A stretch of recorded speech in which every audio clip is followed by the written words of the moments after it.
When my son told me I was not welcome for Christmas, I smiled, got in the car, and drove home. 2 days later, I had 86 missed calls. My name is Harrison Cole. I am 70 years old, and for 4 decades I built a construction empire from the ground up, pouring my sweat and blood into concrete and steel. I did it all so my family would never have to know the struggles I faced. Before I continue this story, let me know where you are watching from in the comments below. Hit like and subscribe if you have ever had to stand up to family who underestimated your worth. Now let me tell you how a simple drive on Christmas Eve turned into the most painful and revealing night of my life. It was the evening of December 24th. A brutal winter storm was battering the state of Connecticut. The wind howled against the windows of my truck, and the heavy snow fell in thick, blinding sheets, turning the highway into a treacherous landscape of white ice. I had the heater blasting on high, gripping the steering wheel with hands that still carried the calluses of 40 years of hard labor. The drive from my home to Greenwich was normally just an hour, but the storm had easily doubled that time. Every mile was a battle against the elements, but I did not mind. I was on my way to see my son Tyler, his wife Monica, and my 5-year-old grandson Leo. The bed of my truck was loaded with brightly wrapped packages, carefully covered with a heavy waterproof tarp to protect them from the snow. I had spent weeks finding the exact toys my grandson had asked for. I even bought Monica a beautiful diamond necklace, and I got Tyler a vintage watch he had been eyeing for years. I am a pragmatic man, not one for overly emotional displays, but providing for my family has always been my way of showing love. I wanted to give them the world. And I truly believed I had given them the world. 2 years ago, when Tyler and Monica said they wanted to settle down in a safe, upscale neighborhood, I did not hesitate. I bought them a gorgeous, sprawling estate in Greenwich, Connecticut. The property cost $2.5 million. I handed over $1.2 million in cash for the down payment, just to ensure they had immediate equity and a massive head start in life. But I did not stop there. I knew the world was expensive, and I wanted Tyler to be able to focus on his career and his family without the crushing weight of financial anxiety. So I set up a blind trust. Every single month, without fail, that trust automatically paid their $8,000 mortgage. They lived in a mansion entirely subsidized by the empire I had built with my own 2 hands. I never asked for gratitude. I never threw it in their faces. I simply wanted to be a good father. The snow was falling heavier as I finally turned onto the exclusive tree-lined street of their neighborhood. The massive wrought iron gates of their estate loomed ahead. I pressed the remote clicker I kept on my sun visor, and the gates slowly swung open, welcoming me onto the property my money had secured. The sweeping driveway was covered in fresh, untouched snow, meaning I was the first to arrive, or perhaps the only one braving the storm. As I pulled up to the main house, it looked like a picture-perfect holiday postcard. Warm golden light spilled out from the large bay windows onto the frozen lawn. Through the glass, I could see the towering 12-foot Christmas tree, decorated with silver and gold ornaments. I rolled down my window for a moment, and despite the howling wind, I could hear the muffled, cheerful sound of classic Christmas carols playing from the high-end sound system I had personally installed for them. I parked the truck, turned off the engine, and took a deep breath. The cold air burned my lungs the moment I stepped outside. I walked to the back of the truck, pulled back the heavy tarp, and gathered the largest stack of presents into my arms. My knees ached a bit from the damp cold, a lingering reminder of decades spent walking on uneven concrete foundations. But the thought of my grandson's face lighting up pushed the discomfort away. I carefully made my way up the wide stone steps leading to the grand oak front door. The wind was biting at my cheeks, and the snow was already beginning to gather on the shoulders of my heavy winter coat. I shifted the stack of wrapped boxes to free up my right hand. I reached out toward the digital smart lock keypad. I knew this system intimately. I was the one who had selected it, purchased it, and set it up under my own master administrative account to make sure their home was completely secure. For 2 years, I had used the exact same master passcode to enter the house whenever I visited. I pressed my frozen fingers against the cold glass of the keypad, entering the familiar 6 digits. I waited for the soft, welcoming chime and the mechanical click of the deadbolt sliding open. Instead, the keypad blinked with a harsh, glaring red light. A sharp, negative buzz sounded. Access denied. I stood there for a moment, confused. I assumed my fingers, numb from the freezing wind, had simply slipped and hit the wrong number. I took a breath, steadied my hand, and punched the 6 digits in again, pressing firmly on each number. The red light flashed again. The same harsh buzz echoed in the freezing air. Access denied. My brow furrowed. I tried a third time, entering the numbers with deliberate, painstaking precision. Red light. The door remained solidly locked. A strange, unsettling chill began to creep into my chest, and it had absolutely nothing to do with the Connecticut snowstorm. The master passcode could not just malfunction. It had to be intentionally changed from the inside. I stood on the porch, the heavy boxes of gifts pressing against my chest, the snow piling up on my hat. I looked through the frosted glass panels framing the door. The house was vibrant and alive. The lights were bright, the music was playing, and I could see shadows moving across the hallway. They were inside. They were home. I raised my free hand and knocked firmly on the heavy wood, the sound thudding loudly over the noise of the wind. I waited, shivering, expecting Tyler to rush to the door with an apology about a technical glitch. I knocked again, harder this time. The cold was beginning to seep through my boots, chilling me to the bone. I stood out there in the freezing dark, staring at the warm, glowing house that my money had paid for, waiting for my son to let me in. But the door did not open. I knocked a third time, the heavy thuds vibrating against my knuckles. I could hear the faint sound of laughter echoing from the living room.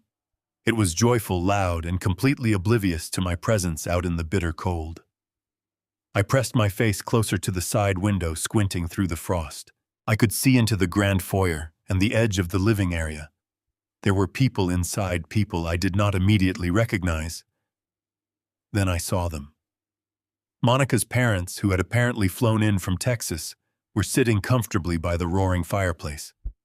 Monica's father was holding a crystal glass, swirling what looked unmistakably like my favorite reserve scotch, laughing heartily at something my son had just said.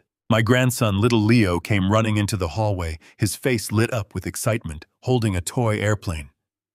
He pointed toward the front door, clearly having heard my knocks. He took 2 steps toward me, his little eyes wide, but before he could reach the entryway, Monica appeared from the kitchen.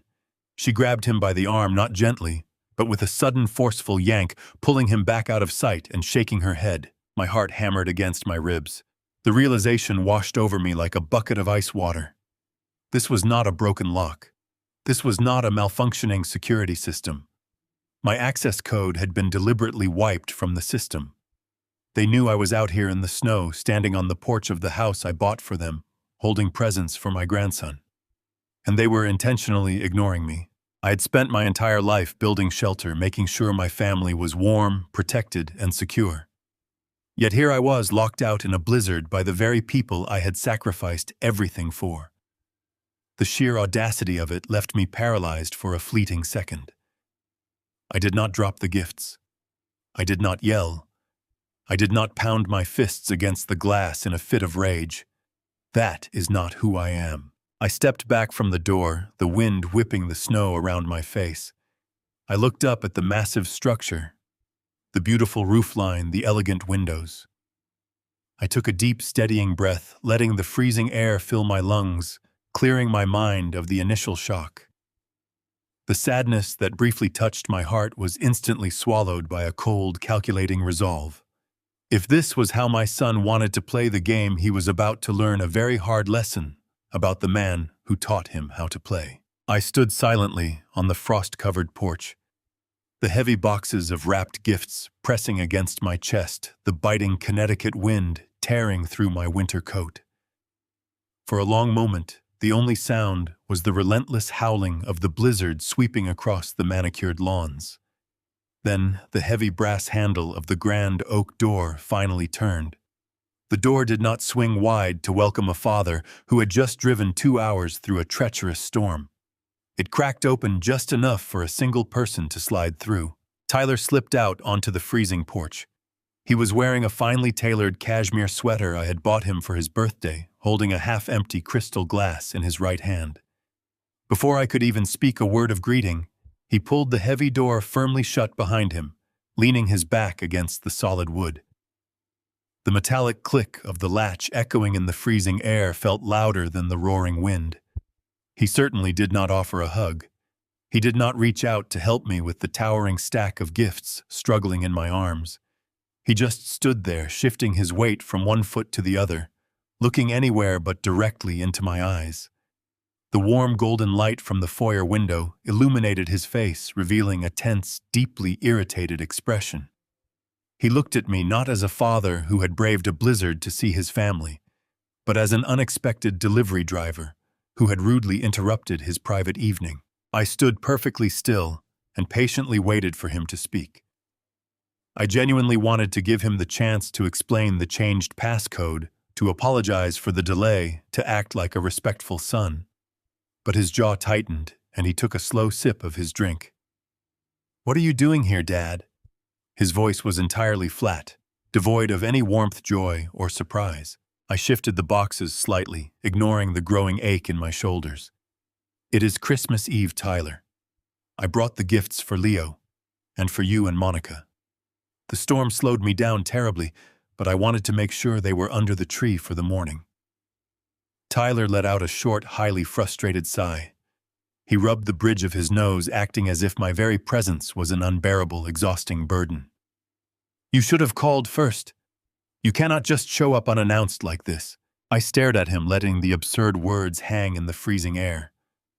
Unannounced. At the house I purchased.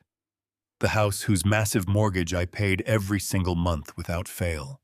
Monica's parents flew in from Texas this afternoon. Tyler continued, his tone hardening, shedding any remaining pretense of politeness. "They wanted a quiet, intimate holiday. The house is completely full, Dad. We are exhausted from hosting, and we do not have the time or the space for you today. You need to just go home." The words hit me like a physical blow to the chest. They were not spoken in anger or in the heat of a sudden emotional argument. They were spoken with a calculated, chilling indifference that cut deeper than any rage ever could. He was casually dismissing me. He was standing on the porch of the $2.5 million estate my sweat and blood had bought, telling me there was no room for me inside. I did not immediately respond to his unbelievable demand. Instead, I looked past his shoulder, peering through the frosted glass panels that flanked the heavy front door. The scene unfolding inside was an absolute masterclass in audacity. The grand living room with its soaring ceilings and custom stone fireplace was a picture of festive luxury. Monica's parents sat comfortably on the leather sofas. Her father was leaning back, legs crossed arrogantly, holding a familiar, heavy crystal decanter. It was my Macallan 25-year-old Scotch. I had brought that specific bottle over 6 months ago, saving it for a special, quiet occasion between Tyler and myself. Now a man I barely knew was pouring himself a generous measure, laughing loudly at a joke Monica was telling from the kitchen island. They were treating my massive financial investment, my sanctuary designed for my family, as their own personal resort. The sheer disrespect of the scene was a bitter pill to swallow, but I am a man who has negotiated with ruthless corporate sharks and broken hostile labor unions. What I cannot handle is what happened next. A small, familiar figure darted into view. It was little Leo. My precious grandson was wearing his festive holiday pajamas, tightly holding the wooden toy airplane he loved so much. He had clearly heard the commotion at the front door and was running toward the entryway, a massive, innocent smile breaking across his bright face. He pointed enthusiastically at the door, clearly mouthing the word, "Grandpa." My heart swelled, and I almost dropped the heavy boxes to wave at him. But before Leo could take another eager step toward the door, Monica lunged into the frame from the hallway shadows. She did not gently guide him away. She grabbed him roughly by the upper arm, jerking him backward, with a sudden violence that made my stomach physically churn. His joyful smile vanished, replaced by terror, as she pointed a sharp finger in his face before dragging him away. That was the breaking point. It was no longer just about money, entitlement, or ungrateful children. It was about cruelty. They were isolating my grandson and treating him with the same toxic, manipulative dominance they were clearly trying to apply to me. I slowly looked back at Tyler. He had watched the entire disturbing exchange through the reflection of the glass, and he did absolutely nothing. He just took another slow sip of his expensive drink and looked back at me silently, waiting for me to leave his property. I did not raise my voice or drop the presents. I did not demand entry or throw my financial support in his face. A man who has to loudly remind others of his power has already lost it completely. Instead, I looked my son dead in his cold eyes. I let a slow, icy smile spread across my weathered face, a smile carrying no warmth, only the absolute certainty of a man who has made a final decision. "All right, son," I said softly, my voice perfectly steady and clear over the howling winter wind. "Merry Christmas." I quickly turned on my heel and did not look back. I carried the heavy boxes down the snow-covered stone steps, the bitter wind violently biting at my face. I reached my truck, placed the gifts carefully back into the truck bed, and secured the heavy waterproof tarp. I climbed into the driver's seat, started the engine, and put the truck in gear. As I drove back down the sweeping, elegant driveway and out through the massive iron gates, the gentle warmth of the heater began to thaw my frozen hands. But my heart remained completely iced over. The silent war had officially begun. I knew deeply in my very soul that this cold betrayal would absolutely not go unpunished under any circumstances. They wanted a life without my presence. They would soon discover what a life without my protection meant. The morning of December 26th arrived with a bitter chill that seeped through the thick glass windows of my home. The storm from Christmas Eve had finally broken, leaving behind a stark, blindingly white landscape that perfectly mirrored the cold emptiness settling deep in my chest. I sat alone at my kitchen island, nursing a cup of black coffee. The silence of my house was absolute.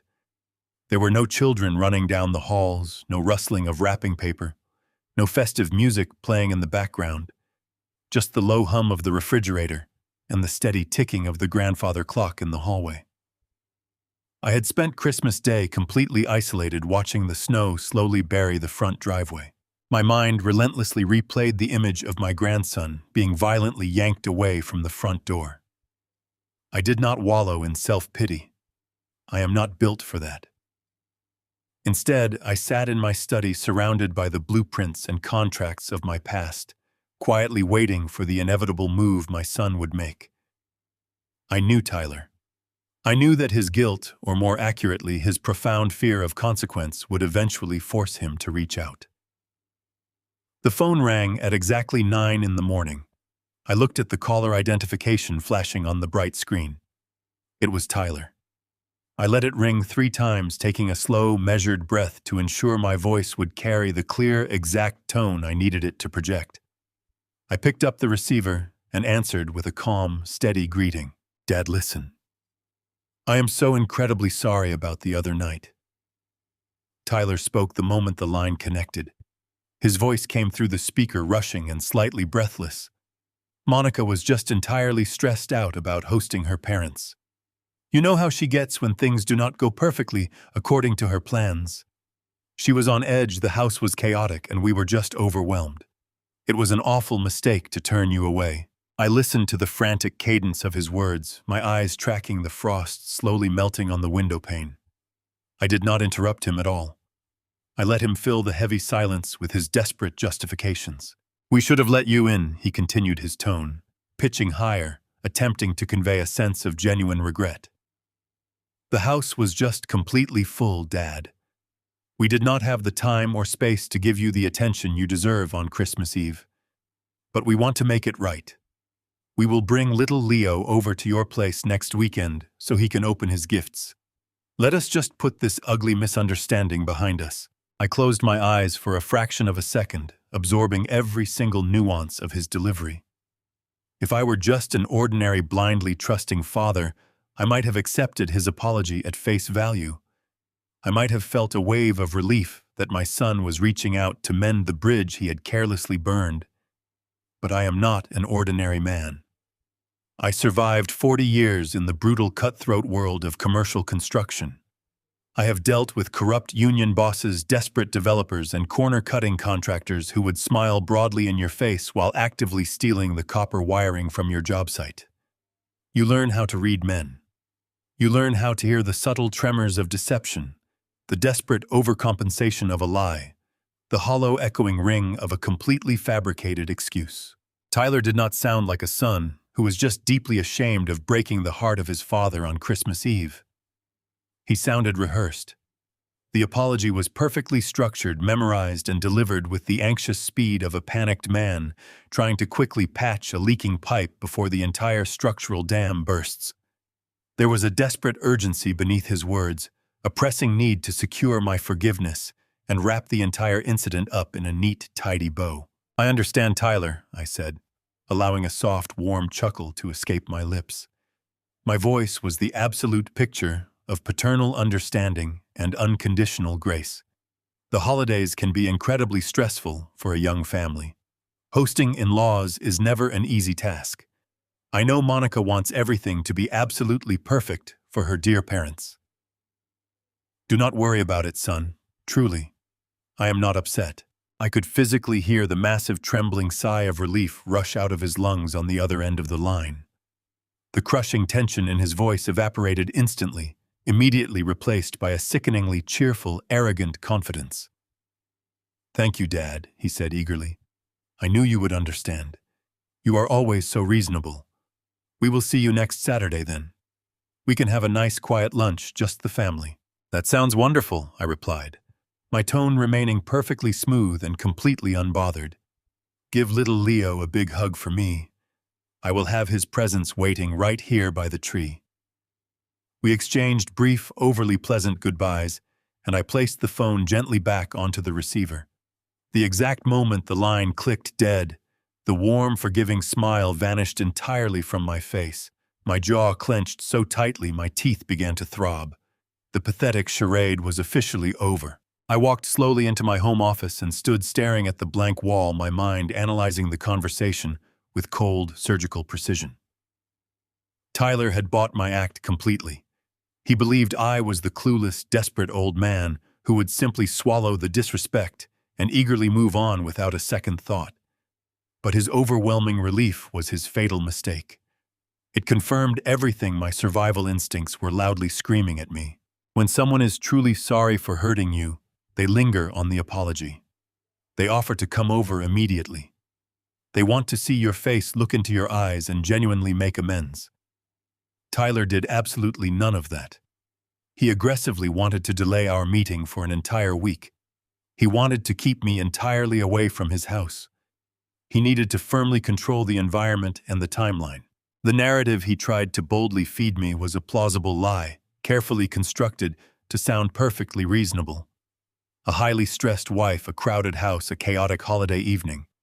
It was the perfect ordinary excuse for an extraordinary act of cruelty. But the fragile foundation of his story was rapidly crumbling under the heavy weight of my intuition.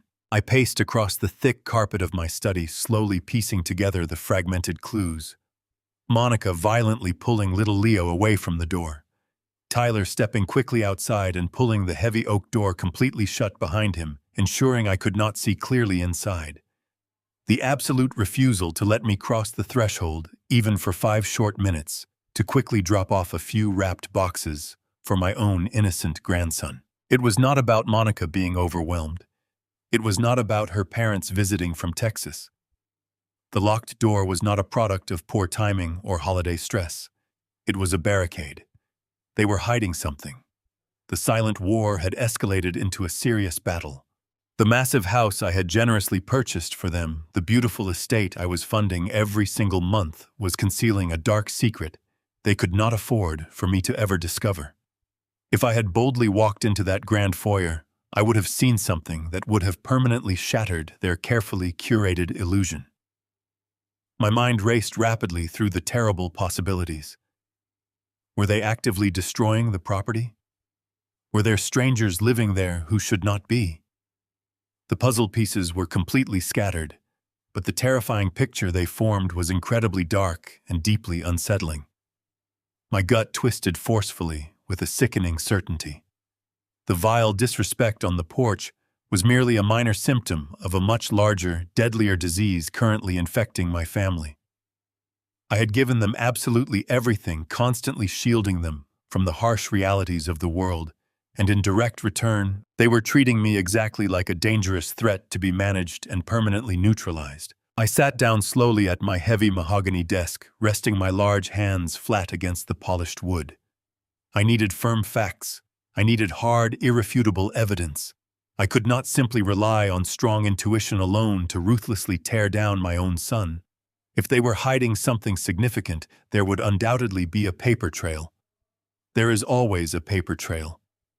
Massive amounts of money always leave visible footprints, and I knew exactly where to start looking.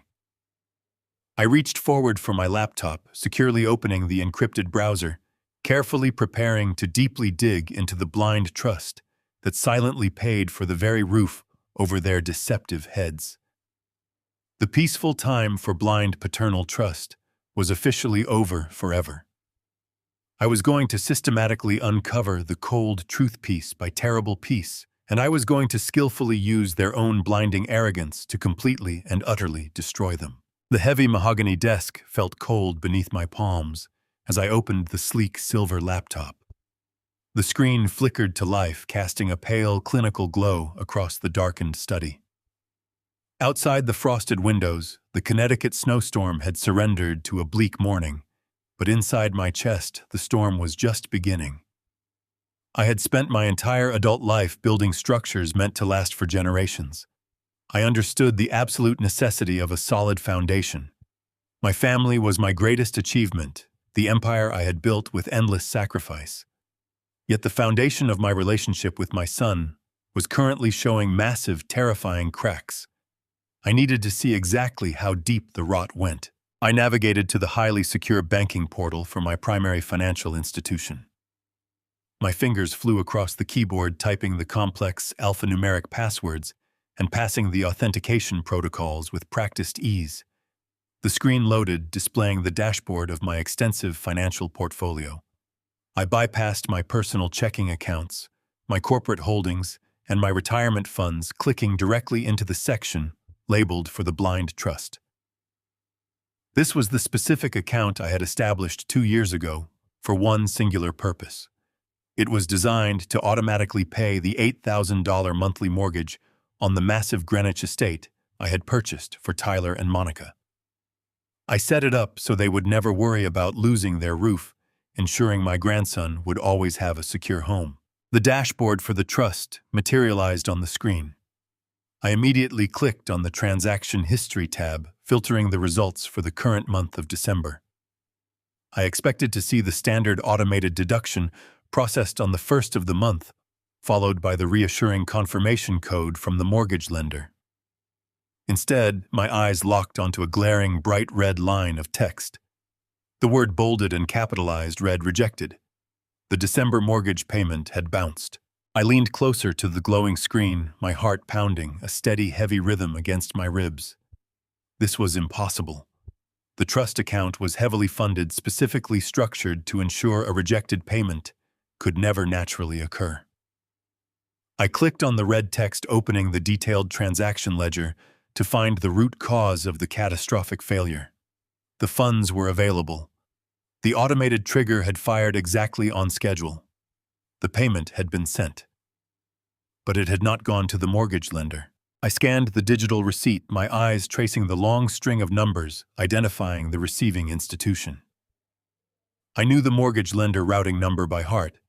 It was a sequence I had verified dozens of times. The number on my screen was entirely different. It had been manually altered. Someone had deliberately logged into the payment portal, intercepted the automated transfer, and redirected the $8,000 into an unknown external account. The bank had flagged the receiving account as invalid for a mortgage payoff, bouncing the transaction back, but the raw intent was undeniably clear. My own son was actively attempting to siphon the mortgage payments directly into his own pockets, perfectly content to let the bank eventually foreclose on the home while he stole the cash. A sharp, metallic taste of adrenaline flooded my mouth. The sheer audacity of the theft was breathtaking. If he was bold enough to divert the mortgage, he was undoubtedly targeting the rest of the available capital. My hands were completely steady, driven by the cold, mechanical precision of a man preparing for war. I quickly backed out of the trust ledger and clicked into the secondary account linked to Tyler. When they first moved into the Greenwich estate, Monica had complained endlessly about the kitchen counters and the master bathroom fixtures. Wanting to make their house perfect, I had generously opened a $200,000 emergency line of credit jointly signed with Tyler, specifically designated for home repairs and upgrades. I told him to use it only when absolutely necessary, trusting his judgment as a grown man. I pulled up the credit line summary. The bold black numbers at the top of the screen hit me with the force of a physical blow. The available balance was zero. I stared at the screen, my breathing shallow and remarkably slow. $200,000 was gone. I scrolled rapidly down to the recent activity log, my eyes tracking the devastating timeline of their betrayal. The money had not been spent on contractors' custom cabinets or imported Italian marble. There were no invoices from plumbing companies or interior designers. Instead, the entire credit line had been aggressively drained over the past 72 hours through a series of rapid, high-volume wire transfers. On December 23rd, $50,000 had been wired out. On December 24th, the very day I was driving through a blinding blizzard to bring them Christmas presents, another $75,000 had been transferred. And on December 25th, while I sat alone in my silent house wondering why my son had locked me out in the freezing snow, the final $75,000 had been wiped clean from the account. I clicked on the destination details for the wire transfers, desperately hoping to find a recognizable name or a legitimate business entity. Tyler had been incredibly thorough. He had covered his tracks with the skill of a seasoned corporate criminal. The funds had not been sent to his personal checking account. They had been wired into a labyrinth of offshore shell companies. The destination banks were located in jurisdictions known for their strict secrecy laws, rendering the money almost completely untraceable to a casual observer. My own son was utilizing the exact same financial laundering tactics I had spent my entire career protecting my construction firm against. I sat back in my heavy leather chair, the glow of the laptop screen reflecting in my eyes. The puzzle pieces were rapidly falling into place, creating a picture so ugly and grotesque I could barely comprehend it. The locked door on Christmas Eve was not a simple misunderstanding or a moment of holiday stress. It was a calculated, desperate maneuver. They could not let me inside the house because they were actively in the process of robbing me blind. They needed me away from the property, away from their computers, and completely unaware of the massive financial hemorrhage occurring right beneath my nose. Tyler and Monica were not just ungrateful children throwing a temporary tantrum. They were thieves systematically dismantling the financial security I had freely given them, hoarding massive amounts of untraceable cash for a purpose I could not yet see. They thought I was just a tired, naive old man who would simply continue to write blank checks while they smiled to my face and stabbed me in the back. They believed their youth and technological savvy made them completely invincible against a man who had built his fortune with dirt and concrete. They were completely, terribly wrong. I was going to uncover every single stolen dollar, every hidden account, and every dirty secret they were desperately trying to bury. And when I finally sprung my trap, I would leave them with absolutely nothing. I closed the banking portal and sat in the quiet darkness of my study. The scale of the theft regarding the emergency credit line was staggering, but my instincts warned me that Tyler would not stop at a mere $200,000. A man willing to steal from his father to fund an offshore account was operating with a much larger endgame in mind. I needed to see the entire board. I needed to know exactly how far they were willing to go. I opened a new browser tab and navigated to the shared family email server. I had established this private domain years ago to streamline communication between myself, Tyler, and our accountants. It was a secure repository for tax documents and legal correspondence. Because I initially purchased the server space, my master credentials gave me unhindered access to every inbox hosted on the domain, including the one Tyler used for family business. He was always careless with his digital footprint, assuming my lack of interest in modern technology equated to a complete inability to understand it. I accessed his inbox. The main folder was impeccably clean. It was entirely too clean. There were only a few mundane receipts from hardware stores and generic newsletters. There was no trace of the wire transfers I had witnessed in the banking portal. He had clearly scrubbed his messages, deleting any correspondence that could link him to the missing funds. He was trying to act like a polished criminal, covering his tracks with meticulous care. However, Tyler possessed the distinct, blinding arrogance of a man who believed he was undeniably smarter than everyone else in the room. He had focused so heavily on clearing out his primary inbox and his sent messages folder that he completely overlooked the most fundamental rule of digital security. He had forgotten to empty the trash folder. I clicked on the deleted items bin. The screen refreshed, pulling up a dense list of hundreds of discarded emails.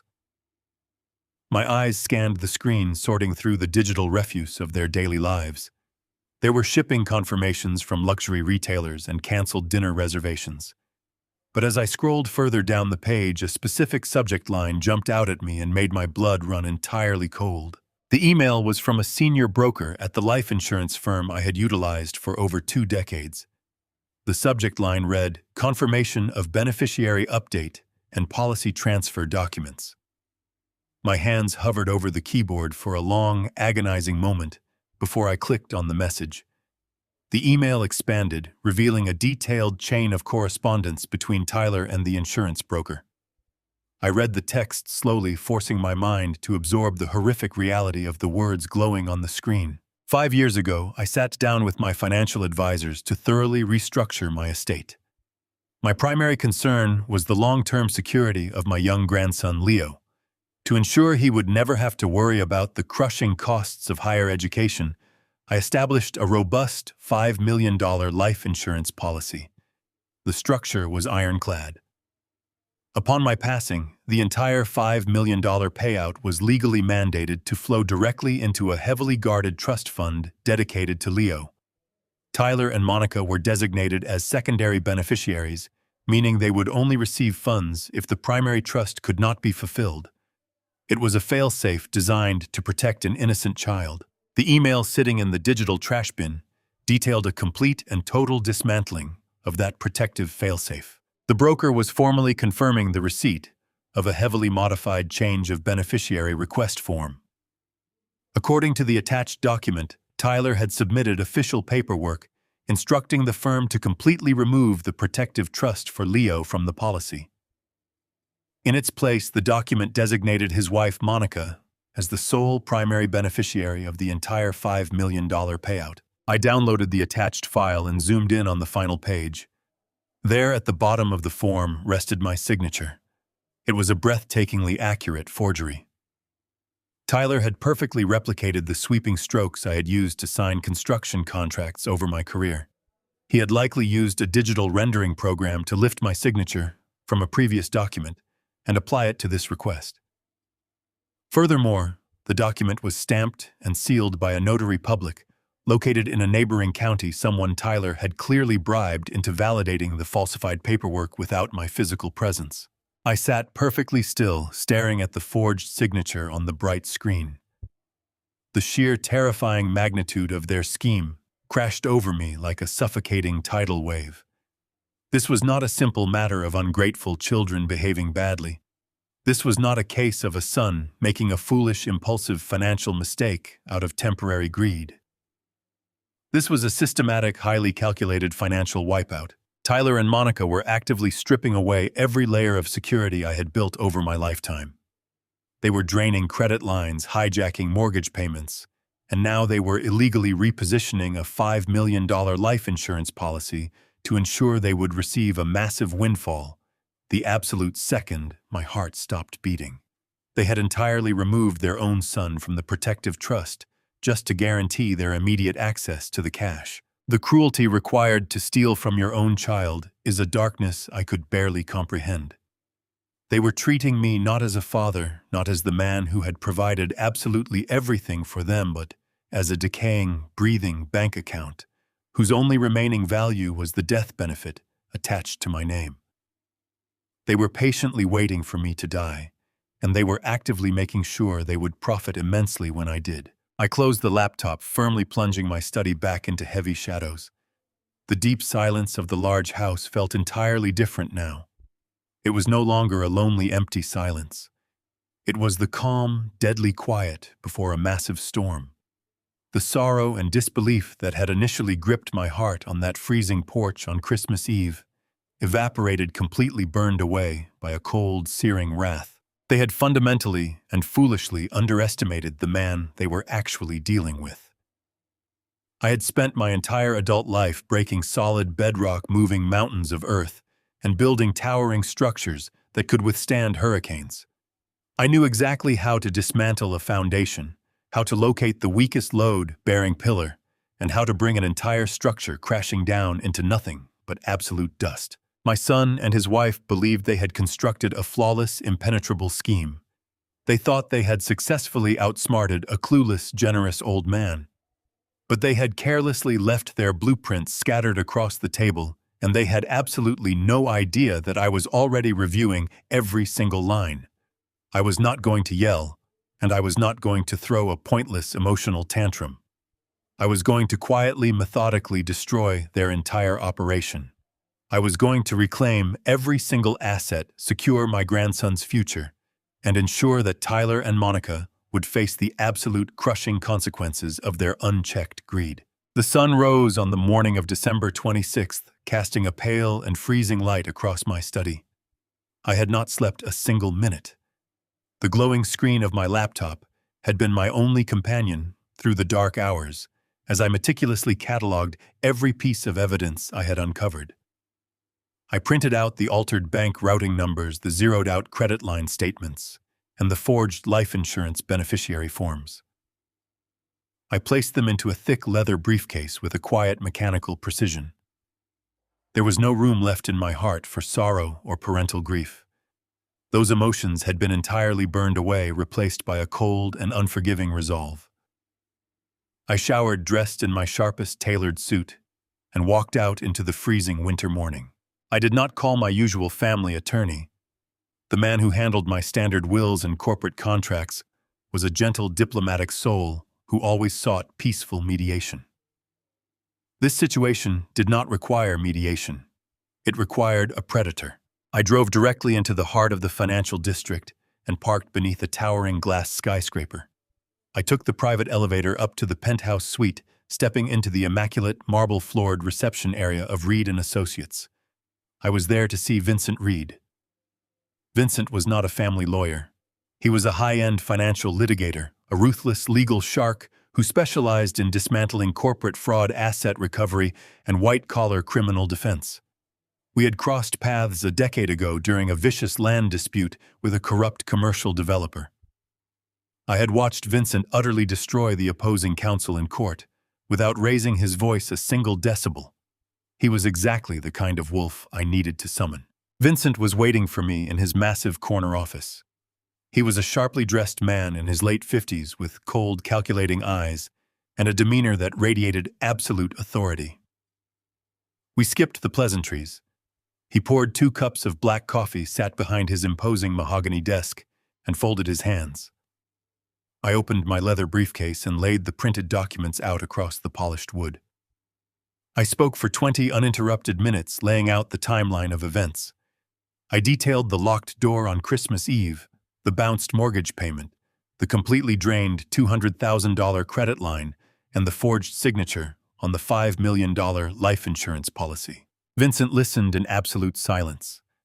His eyes tracked across the documents, his sharp mind absorbing the staggering scale of the betrayal. When I finally finished, he leaned back in his leather chair and let out a slow, measured breath. "Harrison," he said, his voice a low, gravelly baritone. "This is not just a case of an entitled son trying to scrape some extra cash from his wealthy father. This is a highly coordinated, systematic financial extraction. They are aggressively liquidating every accessible asset you share. I nodded slowly, taking a sip of the bitter coffee. I know they are stealing from me, Vincent. What I need to know is how far the rot has spread. I need you to pull the public property records for the Greenwich estate. I bought that house in cash, but I put his name on the deed alongside the blind trust to give him a sense of ownership. If he is brazen enough to forge my signature on a life insurance policy, I need to know what he has done to the property itself. Vincent immediately turned to his multiple computer monitors. His fingers flew across the keyboard as he accessed the highly restricted municipal property databases and title registry systems. The office was dead silent, save for the rapid clicking of the keys. I watched his face closely. For a man who made a living swimming through the darkest waters of corporate theft, very little surprised him. But as he pulled up the current filings for the Greenwich estate, I saw his jaw tighten. His eyes narrowed slightly as he opened a scanned legal document. Harrison, Vincent said softly, his tone completely devoid of any emotion. You need to look at this right now. I stood up and walked around the heavy desk standing just behind his leather chair. I looked down at the bright screen. It was a digitally recorded property deed and loan origination document. The header of the file indicated it had been processed just 3 weeks ago. My eyes scanned the dense legal text, trying to decipher the complex financial jargon. Your son did not just drain your credit line, Vincent explained, pointing a firm finger at the screen. He initiated a massive cash-out refinance on the Greenwich property. He leveraged the entire equity of the estate you purchased for him. He has taken out a new mortgage against the property for exactly $1.5 million. The numbers blurred together for a fraction of a second as the sheer audacity of the crime struck me.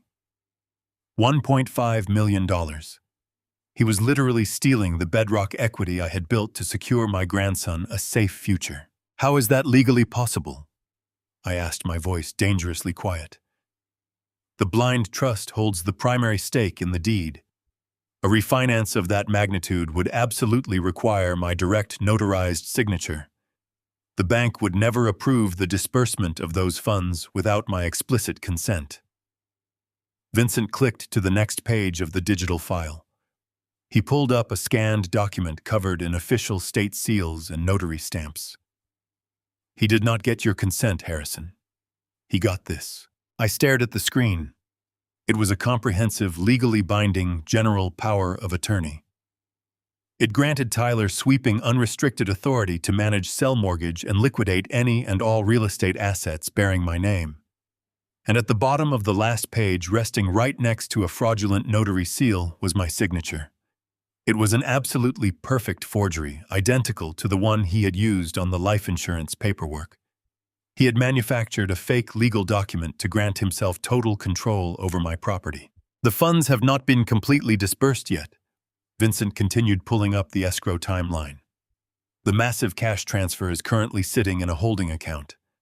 The final closing date, the exact moment the $1.5 million becomes fully liquid and transfers directly into your son's personal offshore accounts, is scheduled for December 28th.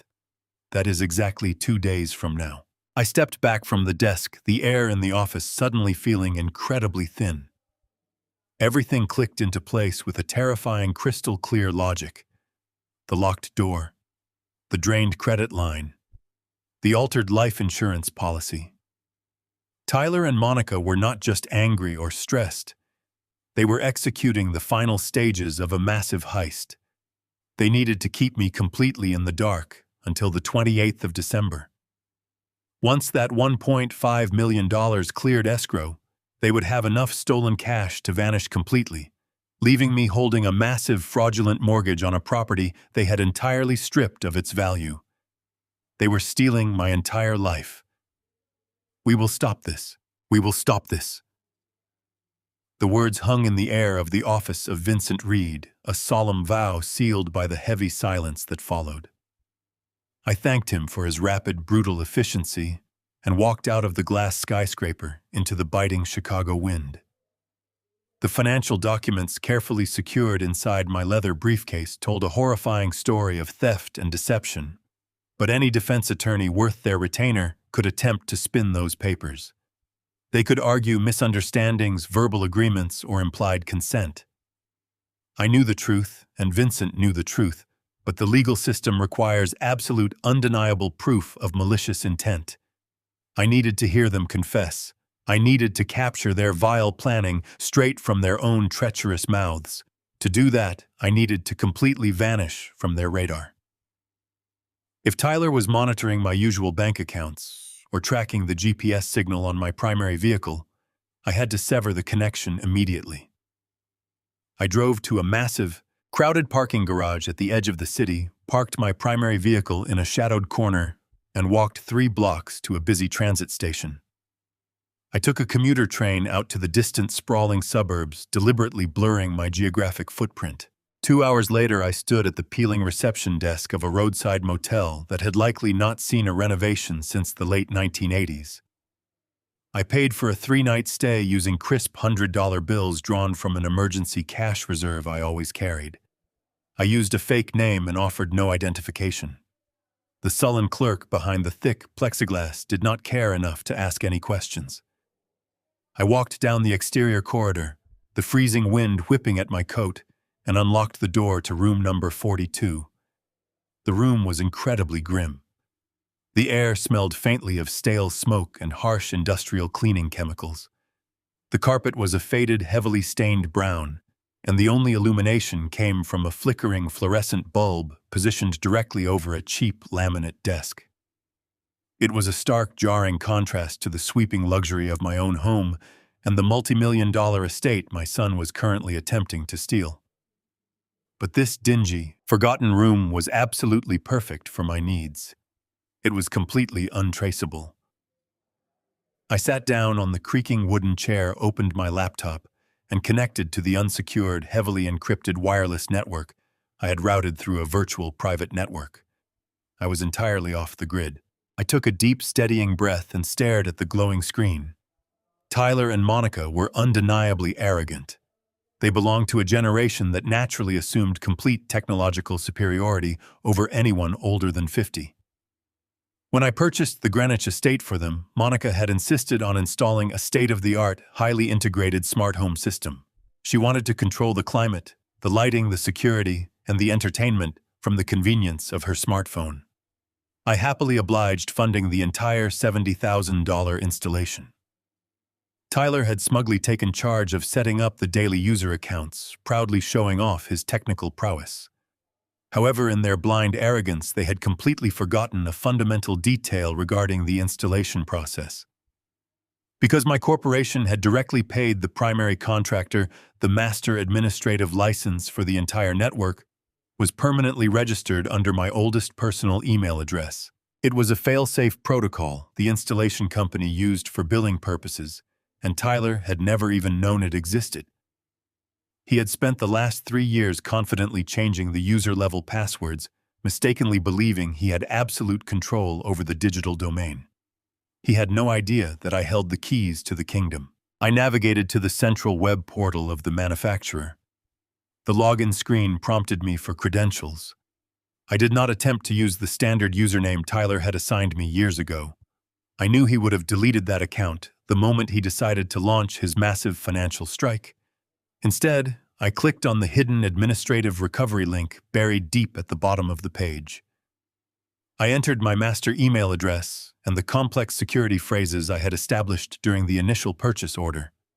The system verified my identity and immediately granted me unrestricted root-level access to the entire Greenwich property network.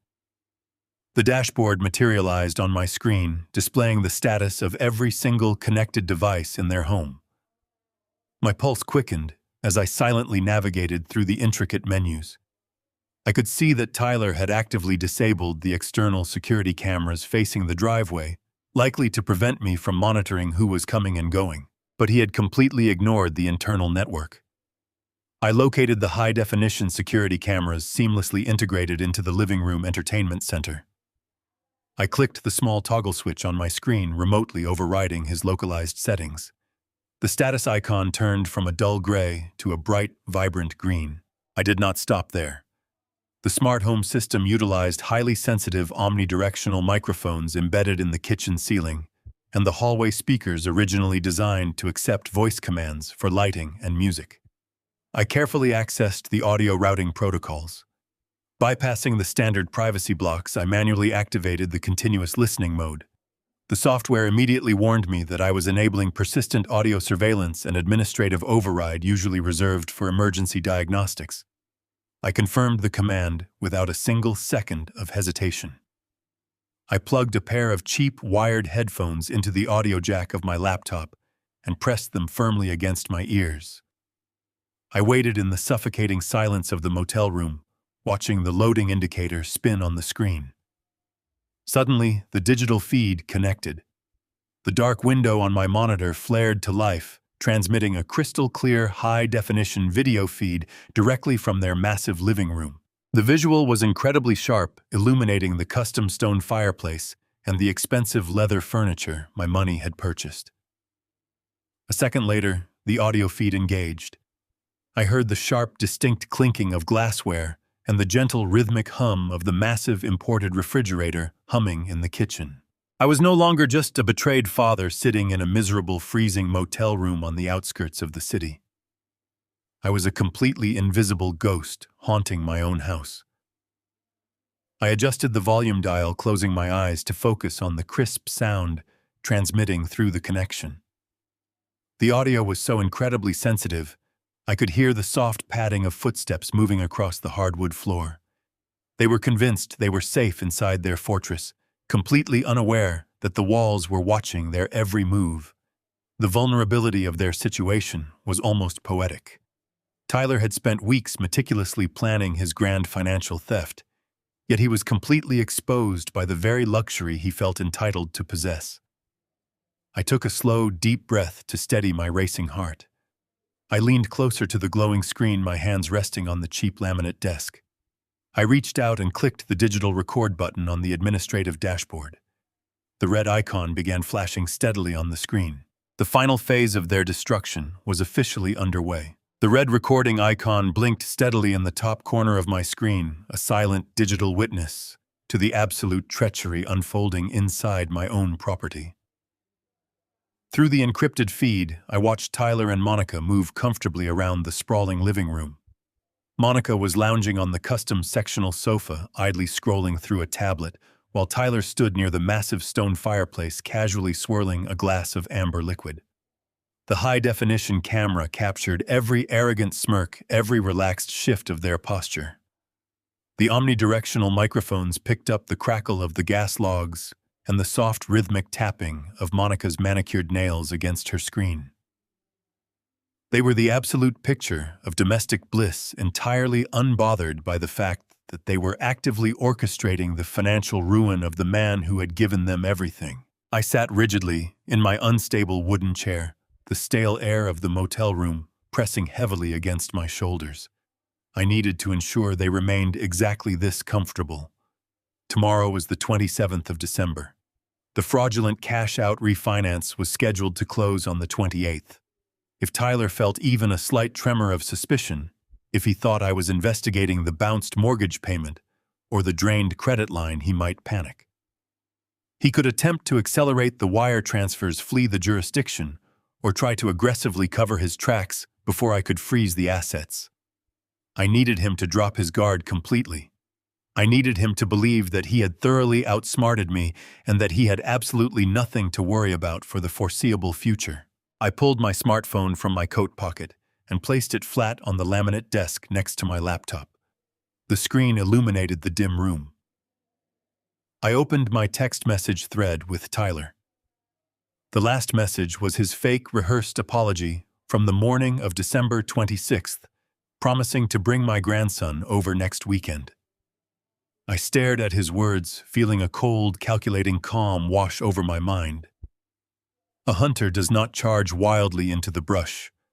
A hunter sets a decoy, conceals himself in the shadows, and waits for the prey to confidently step into the clearing. I slowly began to type out a message, carefully crafting each word to directly target their most vile, selfish desires. I needed to give them a reason for my complete absence, a justification for radio silence that would also secretly thrill them. What could be more perfect for two people eagerly waiting to collect a $5 million life insurance payout than a sudden alarming decline in my physical health? Tyler, my heart has been acting up. The doctor suggested I unplug completely. I'm taking a 30-day health cruise with no cell service. Handle any minor house issues while I'm gone. I read the message 3 times to ensure it carried the precise blend of vulnerability and absolute delegation. It perfectly explained why I would not be checking my bank accounts, why I would not be visiting their home, and why they would not be able to reach me. More importantly, the carefully crafted mention of my supposedly failing physical heart would easily serve as absolute music to their greedy, ungrateful ears. I took a steady breath, pressed send, and immediately looked back up at the computer monitor to watch the live video feed. The transmission delay was less than half a second. Almost instantaneously, I heard the sharp vibrating buzz of Tyler's smartphone resting on the heavy oak coffee table in their living room. Through the camera, I watched Tyler set his crystal glass down on the mantel. He strolled casually over to the table, his posture completely relaxed, entirely unaware that the digital crosshairs were currently locked directly onto his beating chest. He picked up the device and swiped his thumb across the screen. For a brief second, his face was illuminated by the backlight of his phone. I watched his eyes dart back and forth as he quickly read through my entire message. The transformation in his demeanor was instantaneous and thoroughly sickening. The casual boredom vanished from his features, rapidly replaced by an expression of pure, absolute, unadulterated triumph. His eyes widened and a massive predatory smile broke across his face. "Monica," Tyler said, his voice carrying clearly through the hidden microphones. "You absolutely have to hear this." Monica did not even bother to look up from her bright digital tablet. "What is it?" she asked, sounding mildly annoyed by the sudden interruption. "Did the contractors call back about the new pool deck estimate?" "No," Tyler replied, a breathless chuckle escaping his dry throat. "It is my father. Listen to this text he just sent me." Tyler cleared his throat and proceeded to read my message aloud, word for word. He did not read it with any trace of concern or familial worry. He read it with the mocking, theatrical tone of a cruel high school student making fun of an easy target. When he reached the part about my heart acting up, he actually paused to let out a short, derisive laugh. Monica finally lowered her expensive electronic digital tablet to her lap. The look on her face mirrored her husband's intensely wicked and greedy excitement. She sat up straight on the custom sofa, her eyes gleaming with a toxic, hungry light. "Are you serious?" she asked, a wide grin spreading across her features. "He is actually leaving the country for a whole month with no cell service." "A 30-day health cruise," Tyler confirmed, tossing his phone back onto the coffee table with a triumphant flick of his wrist. "The old man is essentially locking himself away on a boat while we close the refinance. He literally just handed us the keys to the entire kingdom and told us not to bother him. We will have the entire $1.5 million wired and perfectly secured offshore weeks before he even sets foot back on dry land." Monica let out a genuine laugh that echoed through the empty motel room. She stood up and walked eagerly toward her husband. Tyler met her directly in the center of the spacious room, raising his right hand. I watched in cold silence as my son and daughter-in-law high-fived each other, celebrating the failing health of the man who had handed them the very floor they were standing on.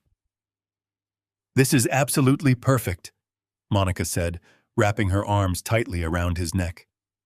"If his heart is already acting up, maybe the stress will finish the job." "Do not jinx it." Tyler laughed smoothly, kissing her. "Let me reply to him right now." Tyler picked up his phone. Seconds later, my own smartphone buzzed against the cheap laminate desk. The notification displayed a message from Tyler. "Take all the time you need, Dad. I've got everything under control here." I looked back at the video feed. Tyler turned toward the bar cart to eagerly pour a large drink. The bait was perfectly taken. I smiled in the dark room, prepared to execute the final trap. The plastic blinds of room 42 rattled loudly as the bitter winter wind continuously buffeted the outside of the motel.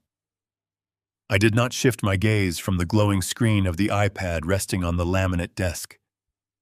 For the next 48 hours, that small rectangle of light became my entire world, a digital lens peering directly into the dark center of the betrayal. I watched the live stream continuously, barely stopping to sleep or eat a single meal. The initial thrill of my son's apparent victory had quickly transformed into a frantic, chaotic reality inside the Greenwich estate. They truly believed I was completely isolated on a ship in the middle of the ocean, entirely detached from civilization and stripped of any cellular service. Because they felt completely unmonitored, the thin veneer of civilized behavior dropped entirely. The beautiful home I had chewcap for them, once a temple of quiet luxury, quickly devolved into a scene of absolute greed and confusion. By the morning of December 27th, the grand living room looked like the aftermath of a corporate raid. Large brown cardboard boxes were piled high against the stone fireplace.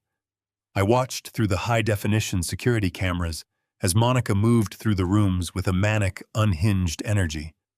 She was not gently preparing the house for a standard renovation. She was systematically stripping it.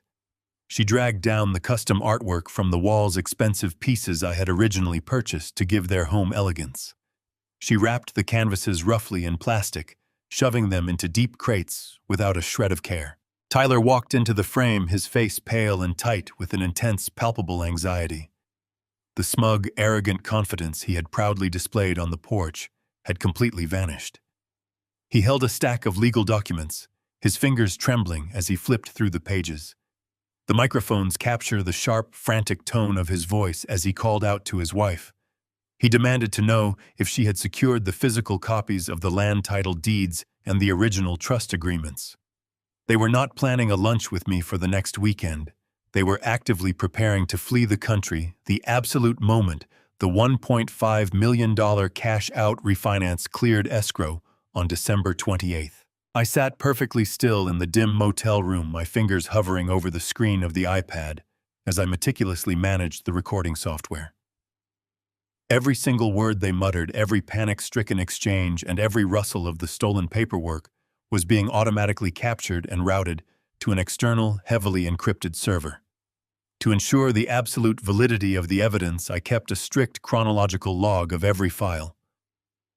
Vincent Reed had provided me with high-critical legal blueprints from his previous high-profile asset recovery cases, which were saved on my secure cloud drive under the names Kwangmao1_13.docx and Kwangmao2_13.docx.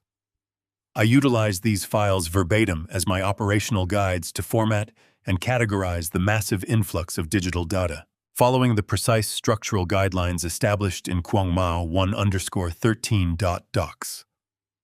I organized the audio clips by exact timestamps, pairing each recording with the corresponding video frame to create an unassailable record of their conspiracy.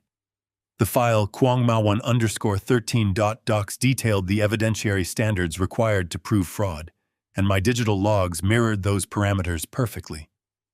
Later that evening, as the volume of evidence grew larger, I cross-referenced my formatting with the second document, Kwangmao2_13.docx, which outlined the specific metadata and IP logging protocols necessary to completely eliminate any defense claims of digital tampering or localized smart home hacking. By relying on the structural framework of Kwangmao2_13.docx, I was building an absolute fortress of proof that no expensive defense attorney could ever hope to dismantle. On the screen, the volatile conflict between Tyler and Monica began to escalate drastically as the intense pressure of their self-imposed deadline mounted. Monica dropped a heavy crystal vase onto the hardwood floor, the expensive glass shattering loudly into 1,000 glittering pieces. She did not even stop to clean it. She simply stepped over the broken debris, screaming at Tyler to hurry up with the offshore banking transfers. She told him that her wealthy parents had already successfully secured the private flight out of a small regional airport in New Jersey, and that they absolutely needed to be completely across the border before the bank could even flag the bounced December mortgage payment. Tyler shouted back instantly, his voice echoing harshly through the smart speaker microphones. He told her to shut up, that he was doing the best he could with the forged power of attorney documents. He muttered angrily that the title company was being incredibly thorough, demanding a final verification of the corporate routing codes before releasing the $1.5 million into the shell accounts. I watched him sit heavily at the kitchen island, typing on his laptop, his face covered in sweat. He knew the noose was tightening, yet his sheer arrogance forced him to keep pushing forward. I felt a profound, chilling detachment as I watched my own blood plot my financial destruction. Paternal warmth was completely gone, replaced entirely by the cold, tactical mindset of a corporate executive neutralizing a hostile threat. I was a completely invisible ghost in my own home, a silent observer documenting the absolute sickening collapse of their basic human morality. They had treated my life's work as a free resource to be plundered, and they had treated my grandfatherly love for little Leo as an inconvenient obstacle to be managed. Every hour I quietly forwarded the freshly compiled video packages and crystal-clear audio files directly to Vincent Reed's private secure network. The ruthless financial attorney was working tirelessly in tandem with my digital surveillance, using the raw incoming data to immediately draft emergency asset freeze orders and sweeping federal injunctions. We were not merely preparing to block a fraudulent refinance. We were aggressively building an unmitigated, absolute legal execution wall that would permanently destroy them. By the final hours of December 27th, the Greenwich house was completely hollowed out. The walls were bare, covered in dark silhouettes where the beautiful artwork used to hang. The sweeping floors were cluttered with packing tape, discarded paper, and half-packed crates. Tyler and Monica sat amidst the structural chaos, drinking heavily from the remaining bottles in the bar cart, completely convinced that they had successfully pulled off the ultimate deception against me. They had absolutely no idea that every single second of their frantic scramble had been etched permanently into a federal case file. They believed they were preparing for a new life of unearned luxury, but as I finally closed my iPad and stood up to face the morning of the closing date, I knew they were actually marching directly into a prison cell.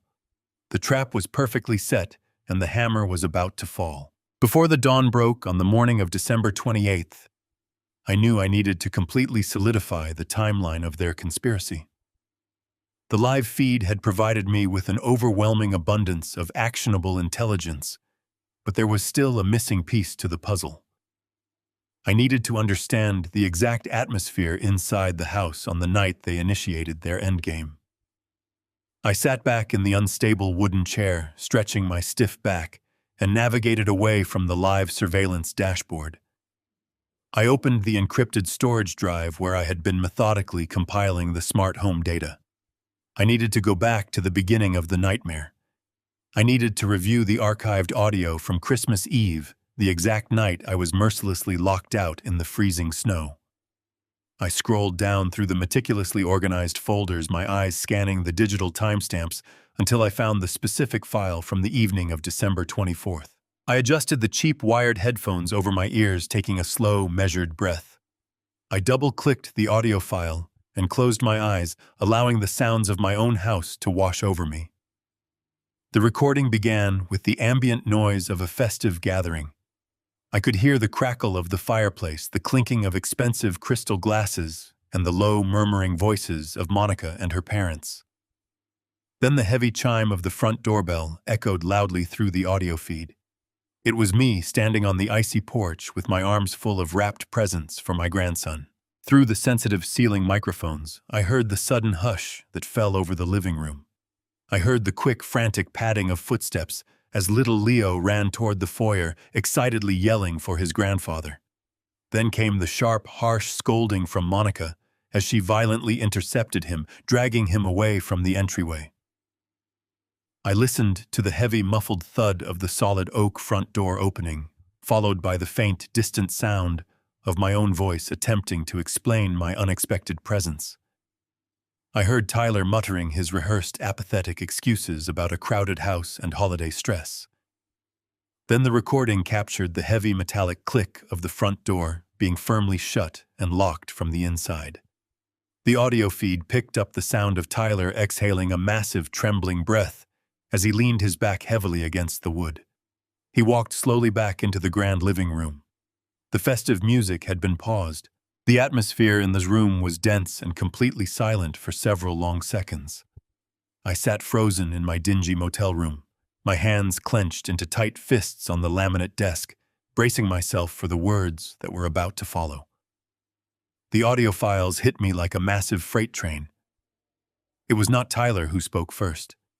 It was the deep, arrogant voice of Monica's father, the man who had been casually drinking my 25-year-old scotch while I stood freezing outside in the winter storm.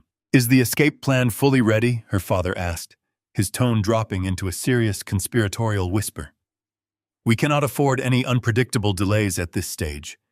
If your father-in-law becomes overly suspicious and decides to audit the trust accounts before the bank clears the transaction, this entire operation will collapse." I stopped breathing.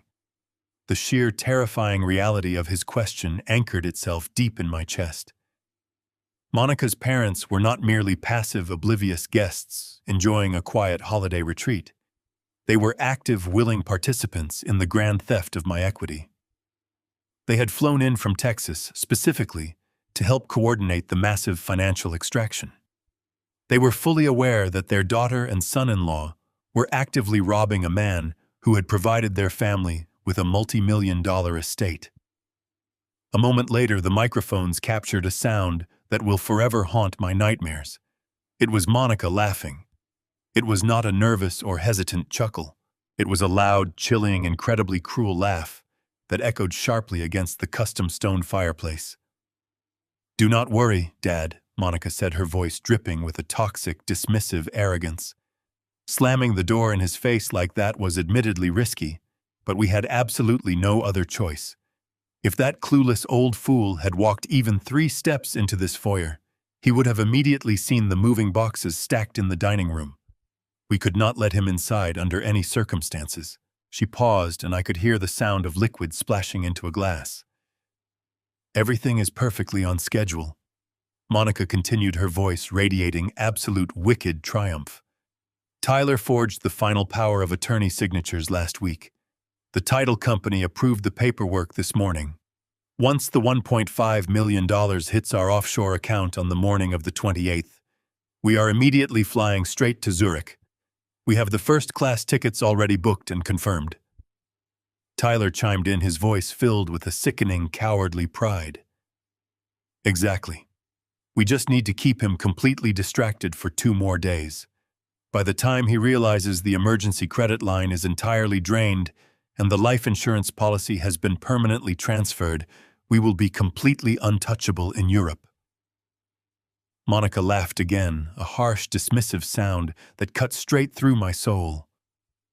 "Let him stay here and deal with the bank, foreclosing on this massive place," she sneered.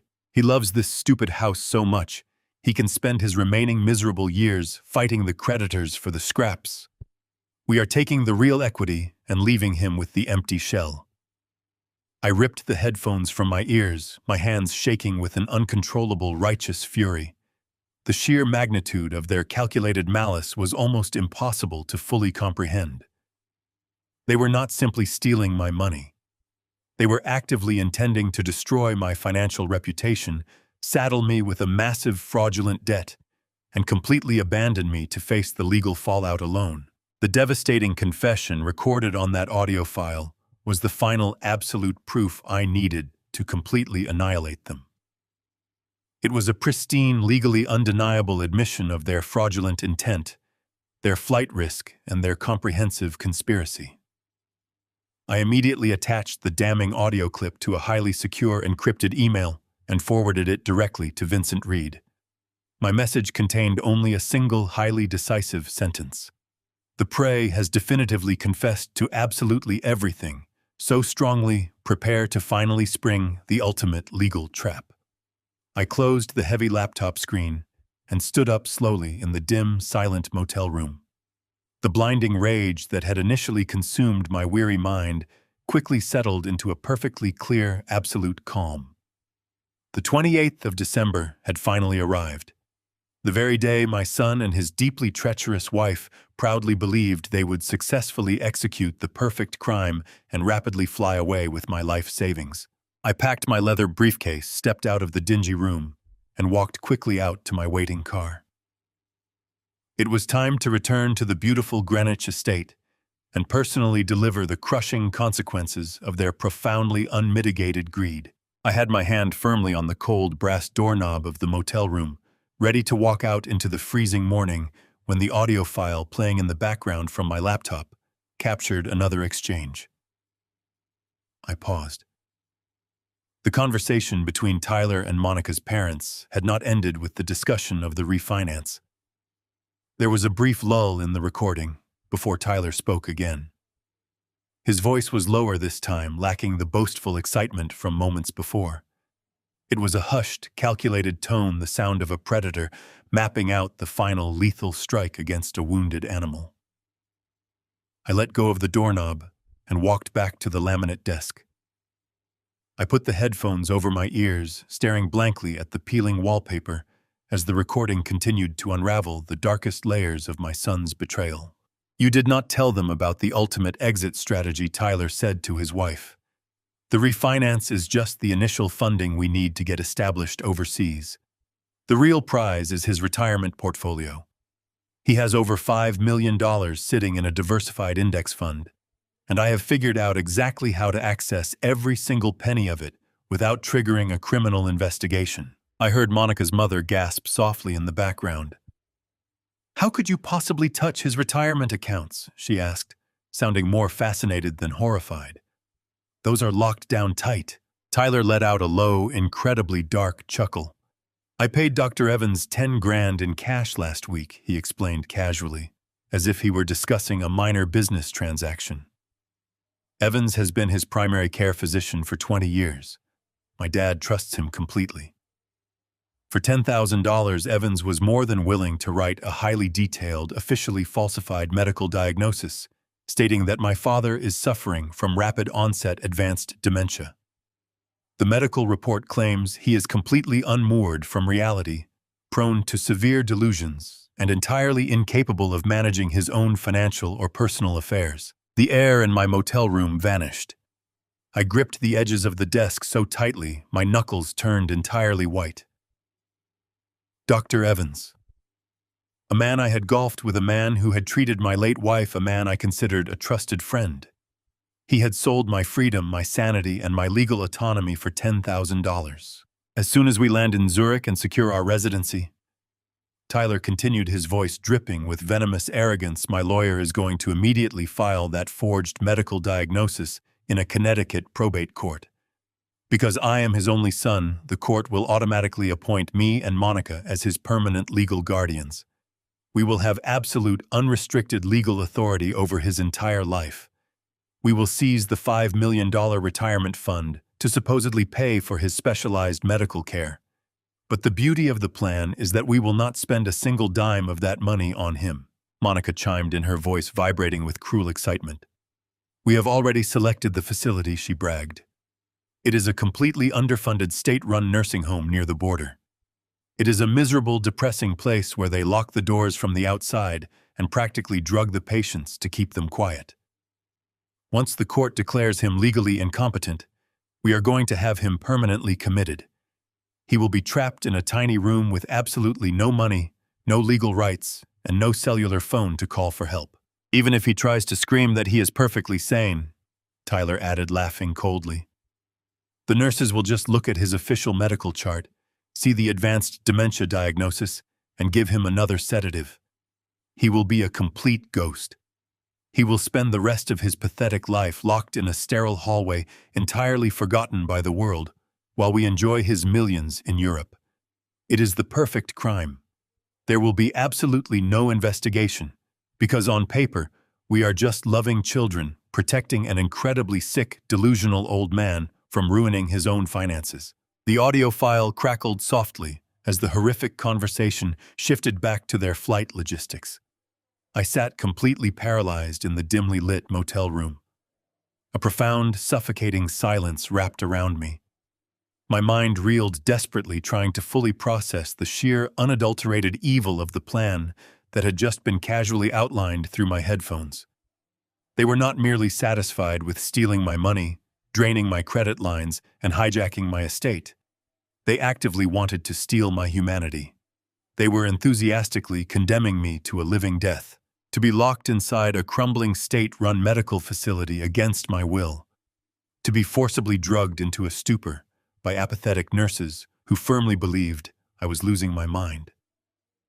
To spend my final years staring at a blank wall, utterly stripped of my dignity, my resources, and my freedom, all while my own flesh and blood squandered my life savings halfway across the world. It was a level of psychological torture so deeply depraved that it defied basic human comprehension. They viewed me as a disposable obstacle, a piece of trash to be swept into a dark corner and permanently forgotten. A cold, terrifying realization settled heavily into my bones. This was no longer just a financial dispute. This was a desperate, primal fight for my absolute survival. If I had not hacked into the smart home cameras, if I had not intercepted the deleted emails, if I had simply trusted my son and waited for him to bring my grandson over for a fake holiday lunch, I would have walked blindly into an inescapable trap. In a matter of days, armed medical escorts would have knocked on my door with a court order dragging me away from my home under the guise of an emergency psychiatric intervention. I would have lost absolutely everything. I reached down and unplugged the headphones from my laptop. The silence returned, but the echoes of their cruel laughter continued to ring in my ears. I felt a tectonic shift occur deep within my soul. The father who loved Tyler, the grandfather who had bravely driven through a blinding blizzard to deliver Christmas presents, died right there in that cheap motel room. He was eradicated, replaced entirely by a man who had nothing left to lose and everything to protect. I closed the laptop with a sharp snap. I gathered my legal documents and placed them safely back into my leather briefcase. The final stakes had been raised to an unimaginable height. I was not going to simply confront them and demand my money back. I was going to relentlessly turn their malicious trap completely inside out. I was going to use their overwhelming arrogance, their forged documents, and their corrupt medical professionals to weave a legal noose so tight they would never breathe free air again. I slowly walked out of the sterile room, my heavy boots echoing against the frozen concrete walkway. The freezing winter wind was brutal, but I felt absolutely nothing. The time for surveillance was officially over. It was finally time to go to absolute legal war. The morning of December 27th arrived with a brutal, freezing rain that violently lashed against the single thin window of my motel room. I had not slept. I had spent the entire night meticulously cataloging the horrifying audio files, building a digital fortress of evidence alongside Vincent Reed. My eyes burned from exhaustion, but my mind was incredibly sharp, fueled by a potent mixture of profound betrayal and icy, calculating resolve. I sat perfectly still in the creaking wooden chair, my gaze locked onto the glowing screen of the iPad resting on the laminate desk. The live video feed transmitted a crystal-clear image of the Greenwich Estate living room. The space was utterly unrecognizable. The expensive artwork was gone, the custom furniture was pushed aside, and the floor was littered with sealed moving boxes. Tyler and Monica paced nervously around the empty space, checking their phones every few seconds. They were anxiously waiting for the final piece of their massive financial puzzle to fall perfectly into place. At precisely 10 o'clock in the morning, the heavy chime of the front doorbell echoed sharply through the audio feed. Tyler stopped pacing immediately. A wide, eager smile broke across his face as he practically sprinted toward the massive oak door. The high-definition camera positioned in the foyer captured the arrival perfectly. Tyler pulled the door open to reveal a short, balding man clutching a battered leather briefcase. The man wore a poorly tailored gray suit and had a nervous, shifting demeanor. He stepped quickly out of the freezing rain and into the warm house, stamping his wet shoes on the expensive imported rug. Tyler greeted him with an incredibly familiar conspiratorial handshake, patting the man firmly on the shoulder. This was clearly not a standard professional visit. This was a highly coordinated meeting between willing accomplices. I leaned closer to the monitor, adjusting the volume dial on my headphones to capture every single whispered syllable. Tyler directed the man toward the large, polished mahogany dining table. The man unzipped his battered briefcase and began pulling out thick stacks of dense legal paperwork. I instantly recognized the formatting. They were the final binding loan origination documents required by the bank to officially close the massive $1.5 million cash-out refinance. The man was a state-licensed notary public, an official legally sworn to verify the identities of signers on critical financial documents. He was the vital gatekeeper to my stolen equity, and Tyler had clearly bought his loyalty for a steep illegal price. "Are you absolutely sure the bank is ready to release the funds tomorrow morning?" the notary asked, his voice trembling slightly as he arranged the heavy stacks of paper across the smooth wood. Tyler laughed, a rich, confident sound that completely sickened me. "Everything is perfectly lined up, Arthur. The title company approved the preliminary file yesterday afternoon. The moment these final physical documents are scanned and securely uploaded to the escrow portal, the wire transfer will automatically trigger at 9 o'clock tomorrow morning. My father is completely off the grid on some ridiculous health cruise, so there will be absolutely no interference on his end. We just need to finalize his signatures right here, right now." Arthur the notary nodded slowly, pulling a heavy brass stamp and a thick black pen from his jacket pocket. He slid the final signature page of the massive mortgage agreement directly across the table toward my son. "You know the drill," Tyler the corrupt notary said, his voice dropping to a low, cautious murmur. "Take your time. Make it look perfectly natural. The bank auditors are going to scrutinize this signature very closely, given the massive size of the loan disbursement." I watched in absolute chilling silence as my own flesh and blood pulled a blank yellow legal pad from his pocket. Tyler did not hesitate. He did not show a single ounce of guilt, remorse, or moral hesitation. He uncapped his expensive fountain pen and began to rapidly practice my signature on the scratch paper. The high-definition camera captured the precise movements of his hand as he expertly forged the letters. He wrote my name 5 times in rapid succession, comparing each attempt to a scanned copy of my genuine driver license he had pulled up on his phone. "Look at that," Monica sneered, leaning over his shoulder to admire his fraudulent handiwork. "It is practically a perfect replica." The old man himself could not tell the difference. Tyler chuckled softly, his eyes completely devoid of any basic human empathy. "He has always had such a pretentious, overly complicated signature," Tyler mocked, tracing the final letter with his pen. "But I have finally mastered it. It is actually quite poetic. With a few simple strokes of a pen, I am taking everything he spent his entire miserable life building. He thinks he is so incredibly smart, but he is just a pathetic, aging fool who trusted the wrong person." The sheer sociopathic coldness radiating from my son was staggering.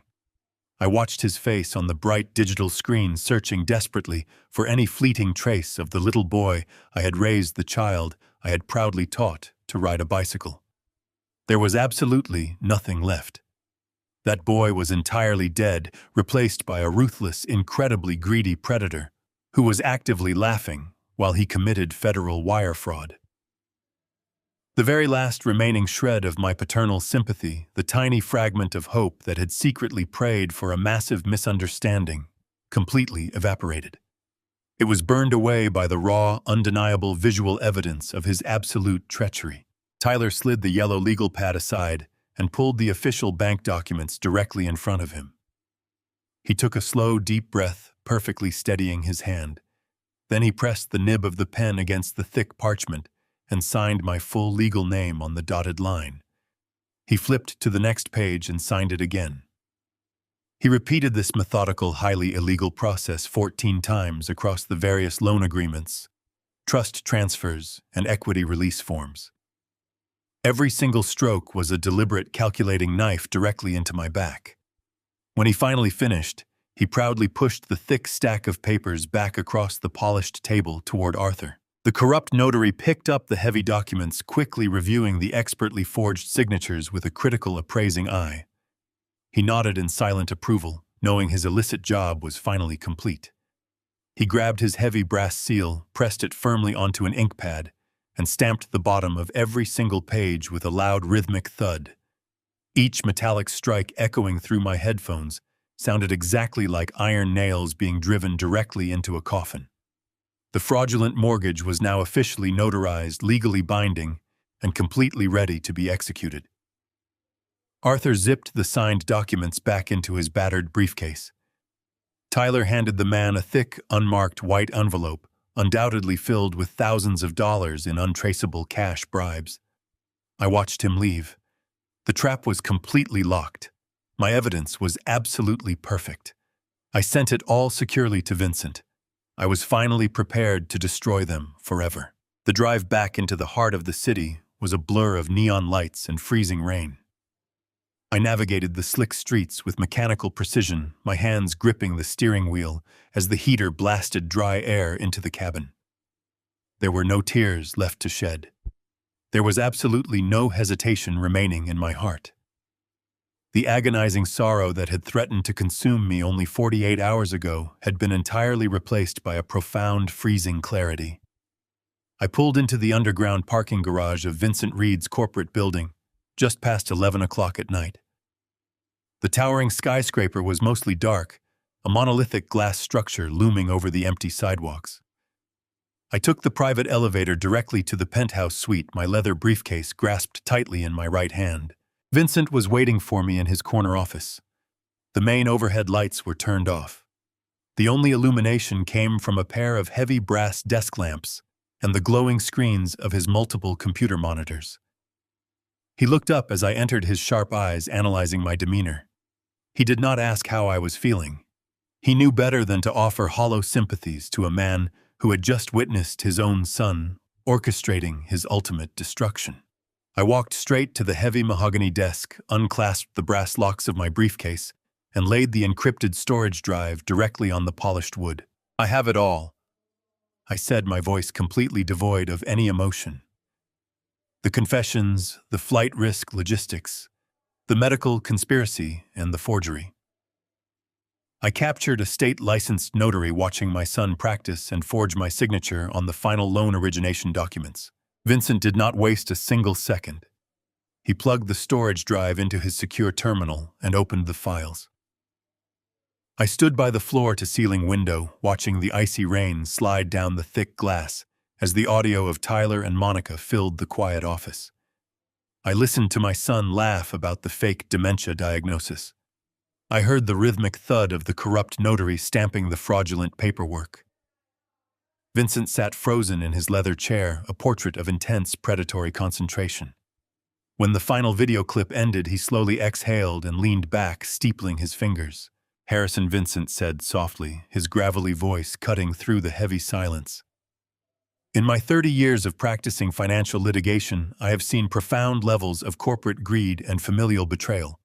But the sheer sociopathic audacity of your son is genuinely staggering. They did not just hand us a smoking gun. They constructed an entire arsenal of undeniable federal crimes and handed us the trigger. We are not going to simply stop this loan," I replied, turning away from the dark window to face him. "Stopping the transaction right now just gives them a chance to panic, hire defense attorneys, and claim it was a terrible misunderstanding. I want them to face the absolute maximum penalty. I want them permanently removed from society so they can never hurt anyone else again." Vincent smiled, a sharp, dangerous expression that mirrored my own ruthless determination. "That is exactly what I was hoping you would say." He reached across his desk and picked up a secure, encrypted telephone. He dialed a sequence of numbers from memory and waited. I listened as he spoke in low, rapid tones to the person on the other end of the line. He detailed the forged signatures, the fraudulent cash-out refinance, the corrupt notary, and the coordinated flight risk to Zurich. When he finally hung up the phone, his eyes locked onto mine. That was Special Agent Miller with the Federal Bureau of Investigation, Vincent explained, crossing his arms over the desk. He runs the white-collar financial crimes unit here in the city. I have worked with him on several massive asset recovery cases. He has already dispatched a rapid response team to intercept the digital wire transfers, but we both agreed on a specific tactical approach. We are not going to freeze the escrow account tonight. We are going to let the steel trap snap shut on federal property. I nodded slowly, understanding the brutal logic of his strategy. Explain the mechanics of the operation, I demanded quietly. Tomorrow morning, the 28th of December, your son intends to walk directly into the main branch of the central bank to formally execute the final wire transfer, Vincent said, pulling a fresh stack of dense legal documents from his drawer. The moment he physically hands those forged, notarized documents to the bank manager and attempts to route that $1.5 million into his offshore shell accounts, he officially completes the act of federal wire fraud and bank fraud. He crosses the legal threshold from conspiracy into a fully executed felony on federally insured property. Agent Miller and his team will be waiting inside the bank lobby. They will let Tyler sign the final authorization. They will let him feel the absolute thrill of victory, and then they will place him in handcuffs before he can even stand up from the desk. It is the perfect guillotine, I murmured, feeling a deep, resonating sense of absolute justice. But what about the house? What about the remainder of the trust and my retirement accounts? He still has the forged power of attorney documents. That is exactly why you are here tonight, Vincent replied, sliding the heavy stack of papers toward me. He uncapped a heavy luxury pen and placed it deliberately on top of the pages. Tyler believes his power of attorney grants him total control over the blind trust. But he does not know about the foundational trust lock clause we embedded in the original charter when we established your corporate holding company a decade ago. It is a hidden absolute failsafe designed specifically to prevent hostile takeovers and unauthorized asset liquidation. I picked up the pen, feeling the cool metal against my skin. I looked down at the complex legal jargon covering the pages. By signing these specific documents tonight, Vincent continued, his voice steady and commanding, you are instantly triggering the trust lock. This action, unilaterally and permanently, revokes any and all existing power of attorney grants, regardless of their origin. It immediately freezes every single financial asset, property deed, and retirement portfolio associated with your name. The moment the federal agents place the handcuffs on your son tomorrow morning, I will officially file these documents with the state court. Tyler will not have access to a single penny. The Zurich tickets will be canceled. The offshore accounts will be starved. He will have absolutely nothing left to fight with. I did not hesitate.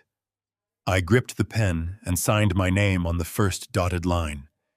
The movement was incredibly fluid, driven by a profound sense of purpose. I flipped to the next page and signed again. I repeated the process across 20 separate pages, permanently dismantling the legal architecture my son had attempted to use against me. Each stroke of the pen severed a toxic tie. Each signature was a heavy brick placed in the wall that would forever separate me from the monsters who had masqueraded as my family. I was entirely stripping them of the unearned privilege they had violently abused. They wanted to lock me in a sterile room and steal my life. I was going to let them taste the bitter reality of a federal penitentiary. I handed the pen back to Vincent. The documents were fully executed. The legal mechanism was armed and ready to deploy. Vincent carefully gathered the signed papers and locked them securely inside a heavy fireproof safe behind his desk. He poured 2 glasses of aged bourbon, handing one to me. We did not toast. There was no joy in this victory, only the grim necessity of survival.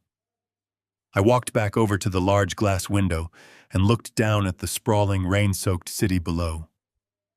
The streets were quiet, entirely ignorant of the massive storm that was about to break. Tomorrow morning, my son would wake up believing he was a brilliant mastermind who had successfully conquered the world. He would walk into that bank with a confident, arrogant smile, and he would never, ever walk out a free man again. The trap was fully and permanently locked. The morning of December 28th dawned with a brilliant, freezing clarity. The heavy rain from the previous night had completely frozen over, turning the sprawling city into a glittering landscape of solid ice. I sat beside Vincent Reed in his immaculate penthouse office, staring at a highly secure private digital feed connected directly to the security cameras of the First National Bank branch in the financial district. Vincent had coordinated this unprecedented access through his deep federal connections with Special Agent Miller. We watched in absolute silence as a sleek black town car pulled up to the front entrance of the bank. The heavy doors opened and Tyler stepped out onto the frozen pavement, wearing an impeccably tailored charcoal suit. Monica followed closely behind him, dressed in a designer winter coat, clutching an expensive leather handbag that undoubtedly held their confirmed first-class tickets to Zurich. They looked like the absolute pinnacle of unearned success.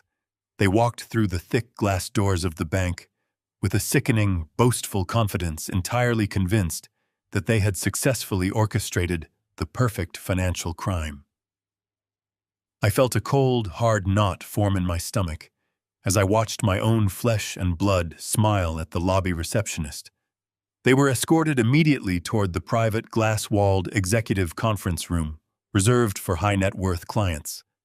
The digital timestamp on the video feed read exactly 9:45 in the morning. They were 15 minutes away from their supposed multi-million-dollar victory.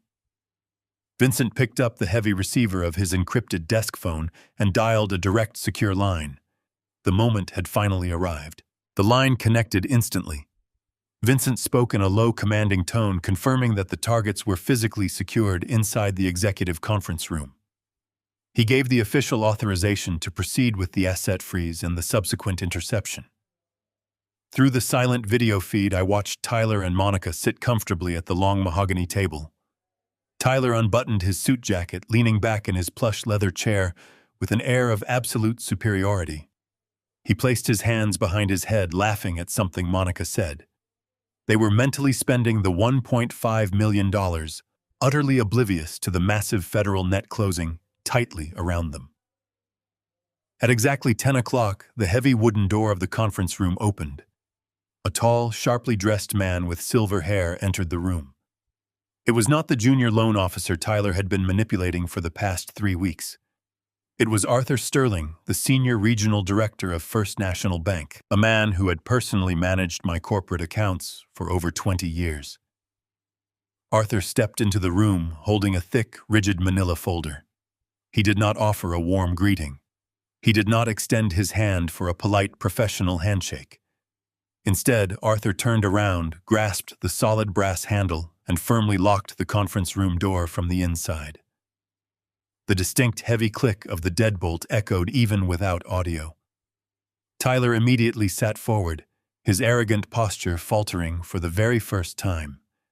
His brow furrowed in confusion as he looked at the locked door, and then up at the stern, unforgiving face of the senior bank director. Arthur walked slowly to the head of the polished table and opened the manila folder.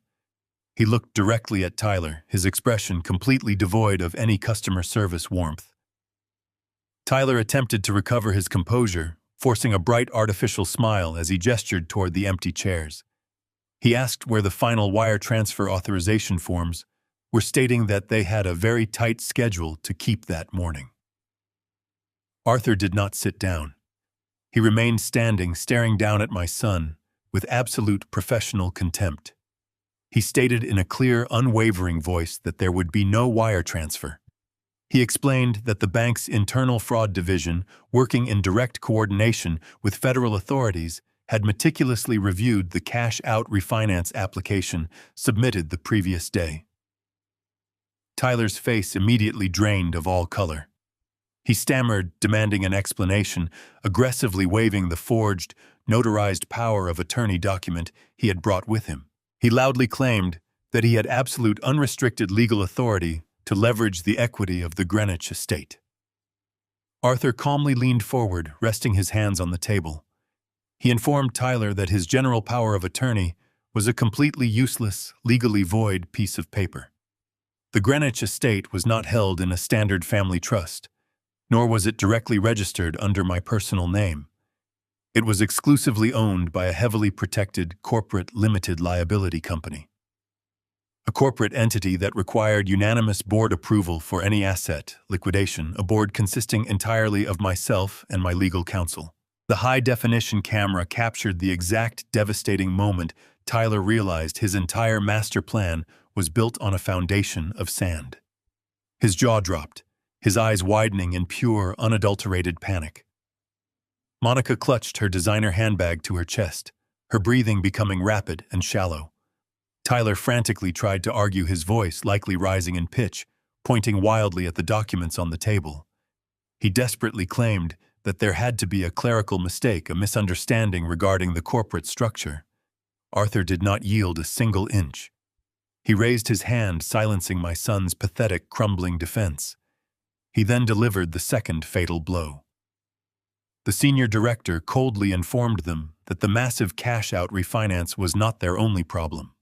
The bank's security team had also completed a forensic audit of my primary emergency credit line.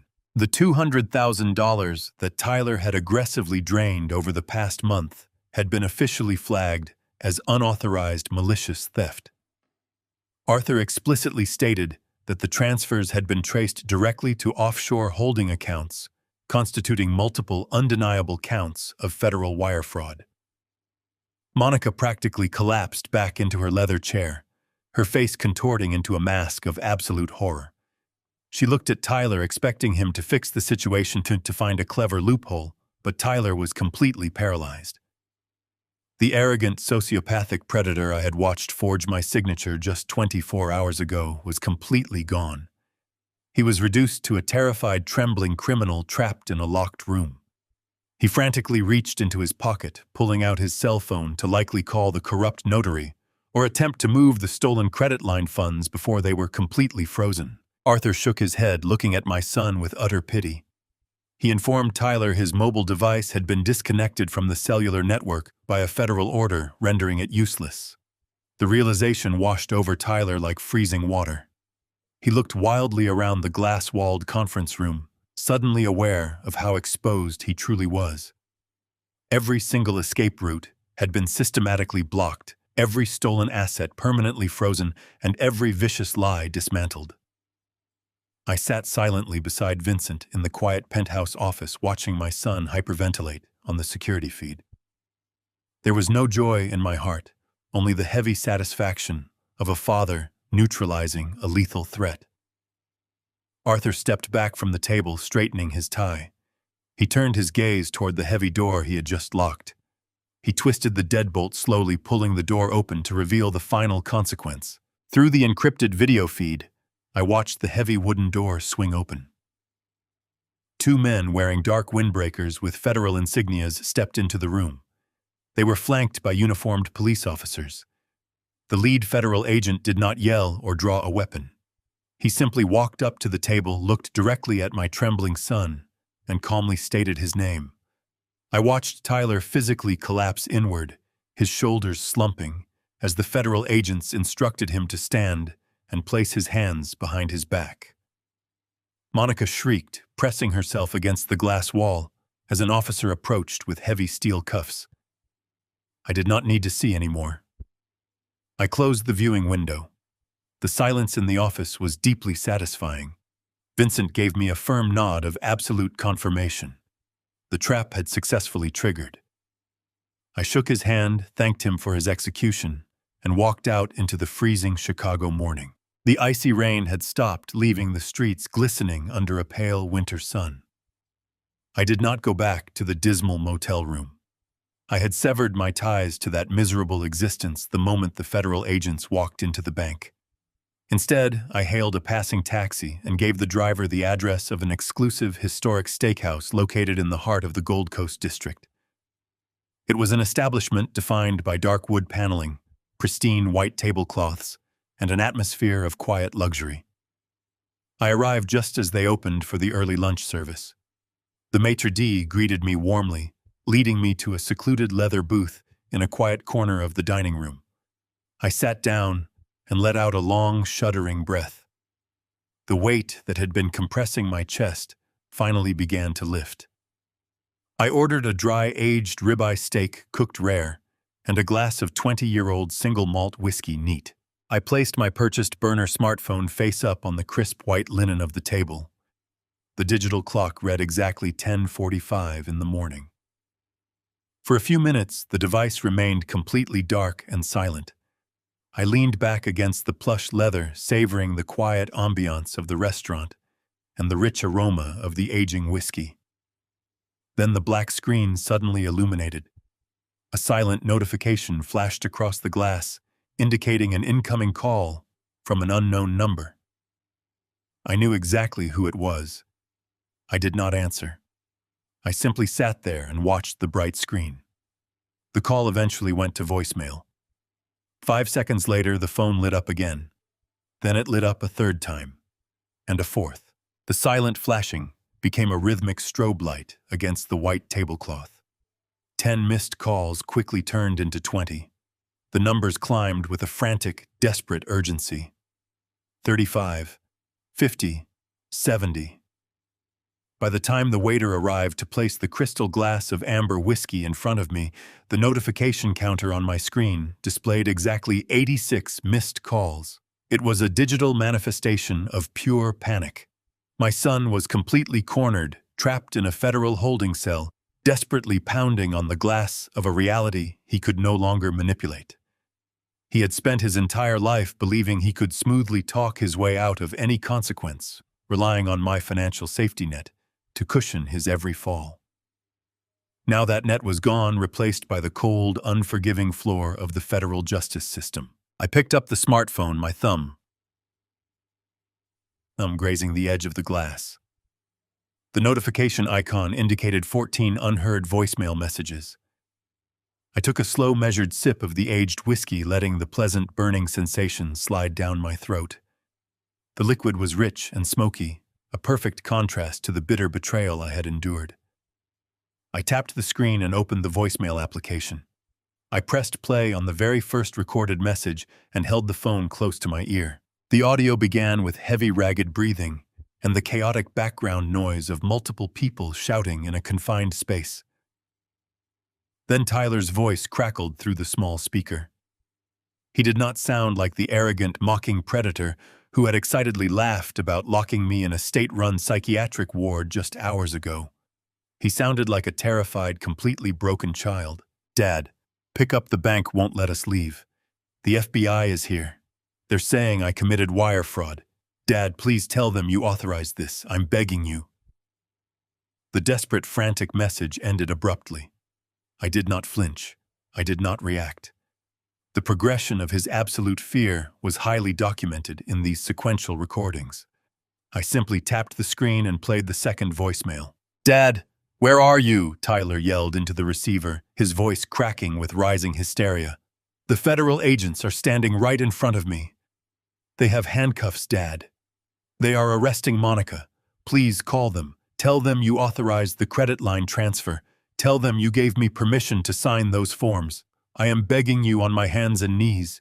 Do not let them take me to jail." I listened to the frantic begging of the man who had actively planned to steal my life's work. I listened to the pathetic cowardice of a criminal, completely willing to sacrifice his own father for a fleeting taste of unearned luxury. I felt absolutely no pity. I felt no lingering parental guilt. The father who would have rushed to save him had been systematically murdered by Tyler's own monumental greed. I lowered the phone and placed it gently onto the pristine tablecloth. I looked at the digital list of remaining voicemails. Each little icon represented another frantic plea, another desperate attempt to manipulate my emotions, another cowardly lie designed to avoid taking responsibility for his actions. I did not need to listen to any more. The story was completely finished. I tapped the edit button on the top corner of the screen. I selected the first message, a small red circle appearing next to the timestamp. I pressed delete. The file vanished forever. I selected the second message where he begged me to lie to federal agents. I pressed delete. I continued this methodical process, deleting the voicemails one by one. Each deletion felt like a heavy iron chain snapping loose from my soul. The waiter approached my table carrying a heavy porcelain plate bearing a perfectly seared, thick-cut ribeye steak. He placed it carefully in front of me, the savory aroma of the hot meal filling the space between us. I thanked him quietly, my voice perfectly steady and calm. I picked up my heavy silver knife and fork, slicing smoothly into the rare meat. I took a bite, savoring the rich flavor. I looked down at the blank dark screen of the burner phone resting silently on the table. There were no more missed calls. There were no more frantic messages. There was only the quiet, beautiful reality of my absolute freedom. The guillotine had finally dropped the blade, severing the toxic infection from my life permanently. I was finally truly alone, and for the first time in years, I was completely at peace. I stepped onto the freezing Chicago streets. The biting wind felt refreshing. It was exactly 12:45. 2 hours had passed since the trap slammed shut inside the conference room of the First National Bank. The digital storm on my phone had ceased, replaced by a profound silence. I climbed into the back of my waiting town car and instructed the driver to head straight toward the Greenwich estate. The drive through the icy suburbs was a study in absolute tranquility. I watched the frozen trees blur past the tinted windows, my heart beating with a steady, rhythmic calmness. The anxiety that had plagued my nights was completely eradicated. I was no longer a victim waiting for the executioner. I was the architect of my own survival. As the town car turned onto the familiar driveway, the flashing red and blue lights of 3 police cruisers pierced the winter afternoon. They were parked across the cobblestone courtyard, casting harsh reflections against the snow. Behind the squad cars, 2 moving trucks idled loudly, sending plumes of white smoke into the air. I instructed my driver to stop near the heavy iron security gates. I stepped out of the vehicle and let my leather boots crunch against the frozen gravel. The scene unfolding in front of my home was a masterpiece of absolute devastation. The grand illusion that Tyler and Monica had spent years constructing was demolished, torn apart by federal warrants and the undeniable reality of their greed. Uniformed officers moved methodically across the property, directing the frantic evacuation of the residents. I walked up the path, my wool coat shielding me from the bitter wind. Through the frost-covered window of the closest police cruiser, I spotted my son. Tyler was slumped in the back seat, his wrists securely bound behind his back by steel handcuffs. His tailored charcoal suit was wrinkled and disheveled. The supreme arrogance that had defined his demeanor was gone. He was weeping uncontrollably, his shoulders heaving with massive sobs. His face was buried against the cold glass, a picture of total despair. As I walked past the vehicle, his tear-stained eyes locked onto mine. He opened his mouth desperately, mouthing words I could not hear through the thick glass, his face contorting in agony. He was begging me to save him, pleading for the parental safety net he had spent his life exploiting. I stopped, staring directly into his eyes. I offered no reaction. I did not frown. I did not smile. I looked at the stranger sitting in the police car, turned my head, and continued walking toward the front doors. Near the edge of the sprawling front lawn, standing ankle-deep in the snow, were Monica's parents. They looked incredibly small and pathetic. They were no longer the arrogant conspirators who had excitedly discussed squandering my retirement funds. They were shivering violently in the biting wind, huddled together for warmth. At their feet sat 4 black plastic garbage bags filled with hastily packed clothing and whatever meager belongings the federal agents had allowed them to take. Their luxury luggage, along with every expensive item purchased with my stolen money, had been seized as evidence. They stared at me with terrified eyes as I approached, instinctively shrinking backward, as if they expected me to strike them. They finally understood that the boundless wealth they had plotted to steal was out of reach. They were penniless, humiliated, and standing out in the cold with nowhere to go. I walked past them without offering a single word, treating them as invisible shadows on my property. As I reached the marble steps of the front entrance, the heavy oak doors swung open. 2 federal agents marched out, flanking Monica. Her face was streaked with running mascara. She was sobbing hysterically, carrying a single cardboard box filled with baby supplies. She stopped dead in her tracks the absolute second she saw me standing at the bottom of the stairs. The federal agents paused, allowing the uncomfortable moment to stretch out in the freezing air. Monica's eyes darted frantically from the squad car holding her husband to the garbage bags resting beside her shivering parents. The absolute finality of the situation crashed down upon her. She dropped the cardboard box directly onto the snow-covered marble. Without a single ounce of dignity remaining, she practically threw herself down the steps, dropping hard onto her bare knees in front of my boots. "Harrison, please!" she screamed, her voice shrill and broken. She reached out with trembling hands, trying to grab the hem of my coat, but I took a deliberate step backward, refusing to let her touch me. "You cannot do this to us. You cannot throw us out into the street. We have absolutely nothing left."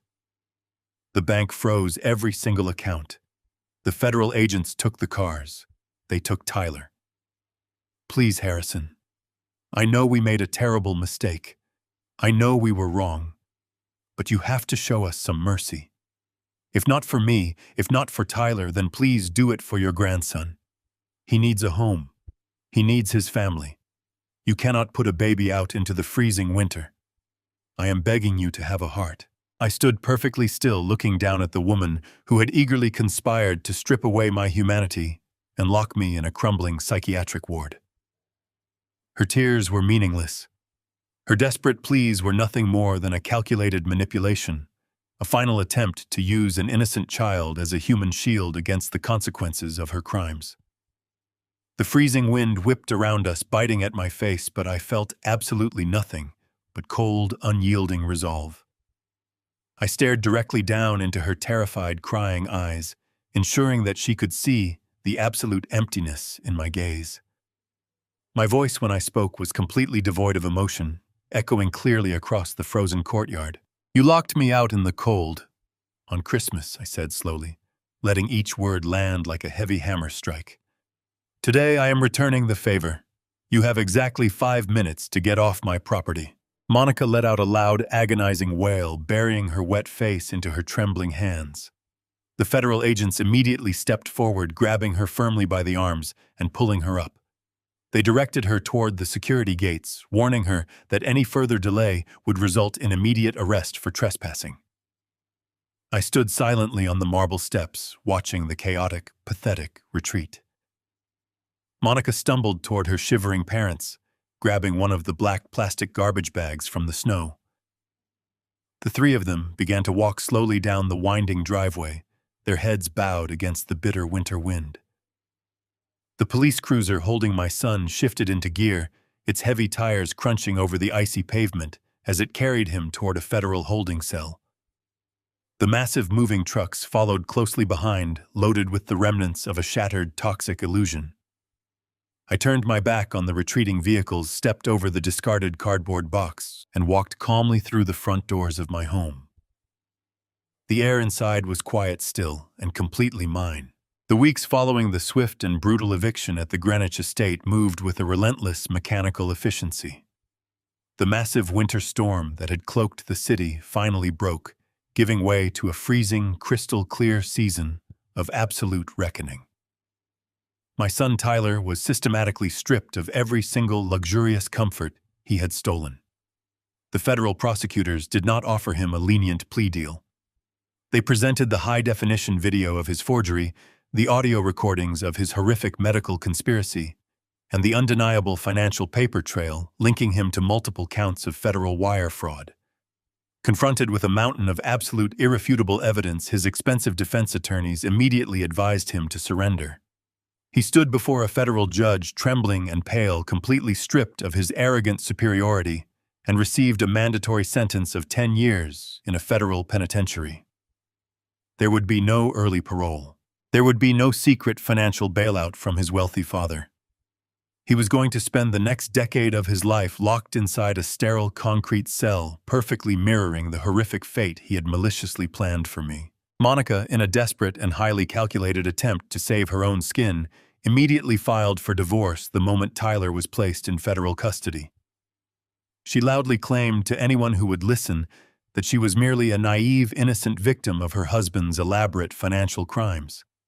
She hired aggressive lawyers to paint herself as a clueless spouse who knew absolutely nothing about the forged documents or the horrific plan to commit me to a psychiatric ward. However, her pathetic web of lies unraveled almost instantly. Vincent Reed and I handed the federal prosecutors the complete unedited audio files from my digital surveillance.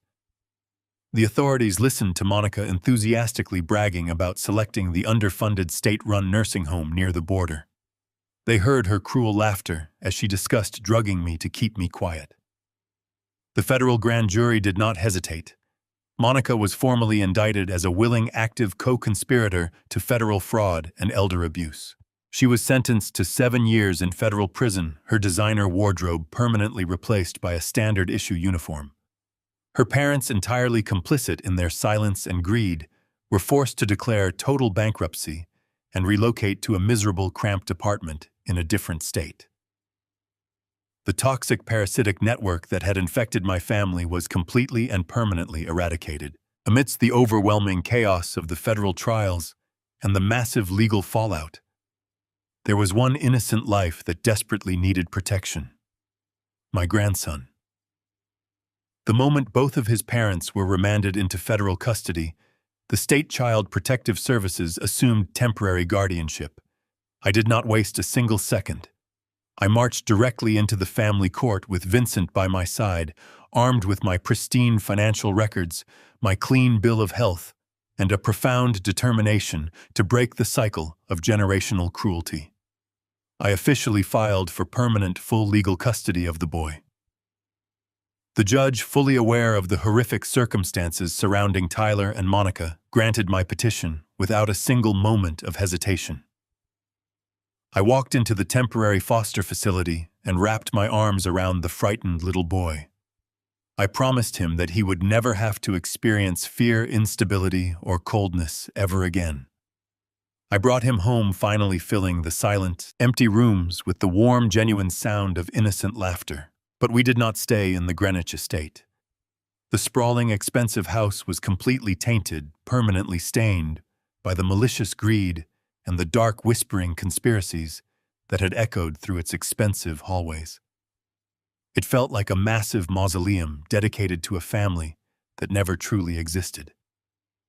I listed the property on the market the very next week. It sold in a matter of days for an incredibly high premium. I took the massive influx of liquid capital and worked directly with Vincent to meticulously restructure my entire financial empire.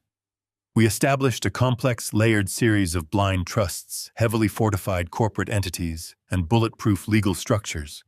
I installed an independent third-party fiduciary board to oversee the management of my extensive portfolio. My wealth was completely locked down, entirely protected from any future attempts at manipulation or hostile takeover. I bought a beautiful, sunlit property on the rugged coastline, far away from the toxic, superficial world of Greenwich. On a quiet, crisp morning, I stood alone on the wooden deck of my new home, looking out over the vast, turbulent expanse of the dark blue ocean. The freezing, salty wind whipped fiercely against my face, filling my lungs with the purest, most exhilarating air I had ever breathed. I gripped the wooden railing, listening to the rhythmic, powerful crashing of the waves against the rocky shore. A profound, overwhelming sense of absolute peace washed over me, settling deep into my bones.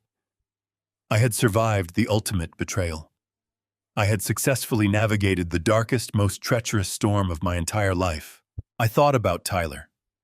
A father is supposed to unconditionally love his son, to guide him, to protect him from the harsh realities of the world. For 35 years, I had provided him with absolutely everything he could ever desire. I had handed him the keys to a beautiful kingdom, hoping he would rule it with wisdom and grace. Instead, he chose to burn it to the absolute ground for a few extra pieces of silver. I felt a brief, fleeting pang of deep sorrow for the little boy he used to be, the child who had once looked up to me with genuine adoration.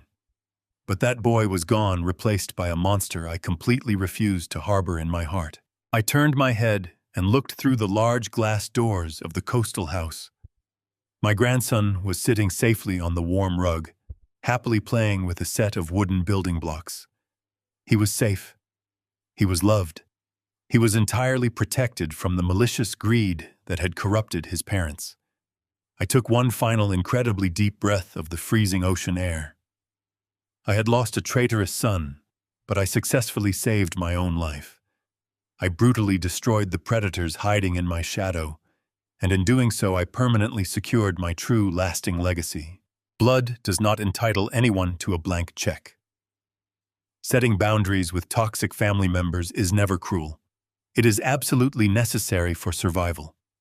When you spend your life giving unconditionally, some will mistake your generosity for weakness. They will smile in your face while plotting your downfall. Never ignore the gut feeling that tells you something is completely wrong. Trust is earned, not owed. Protect your assets, protect your dignity, and realize that walking away from those who use you is the ultimate act of self-respect.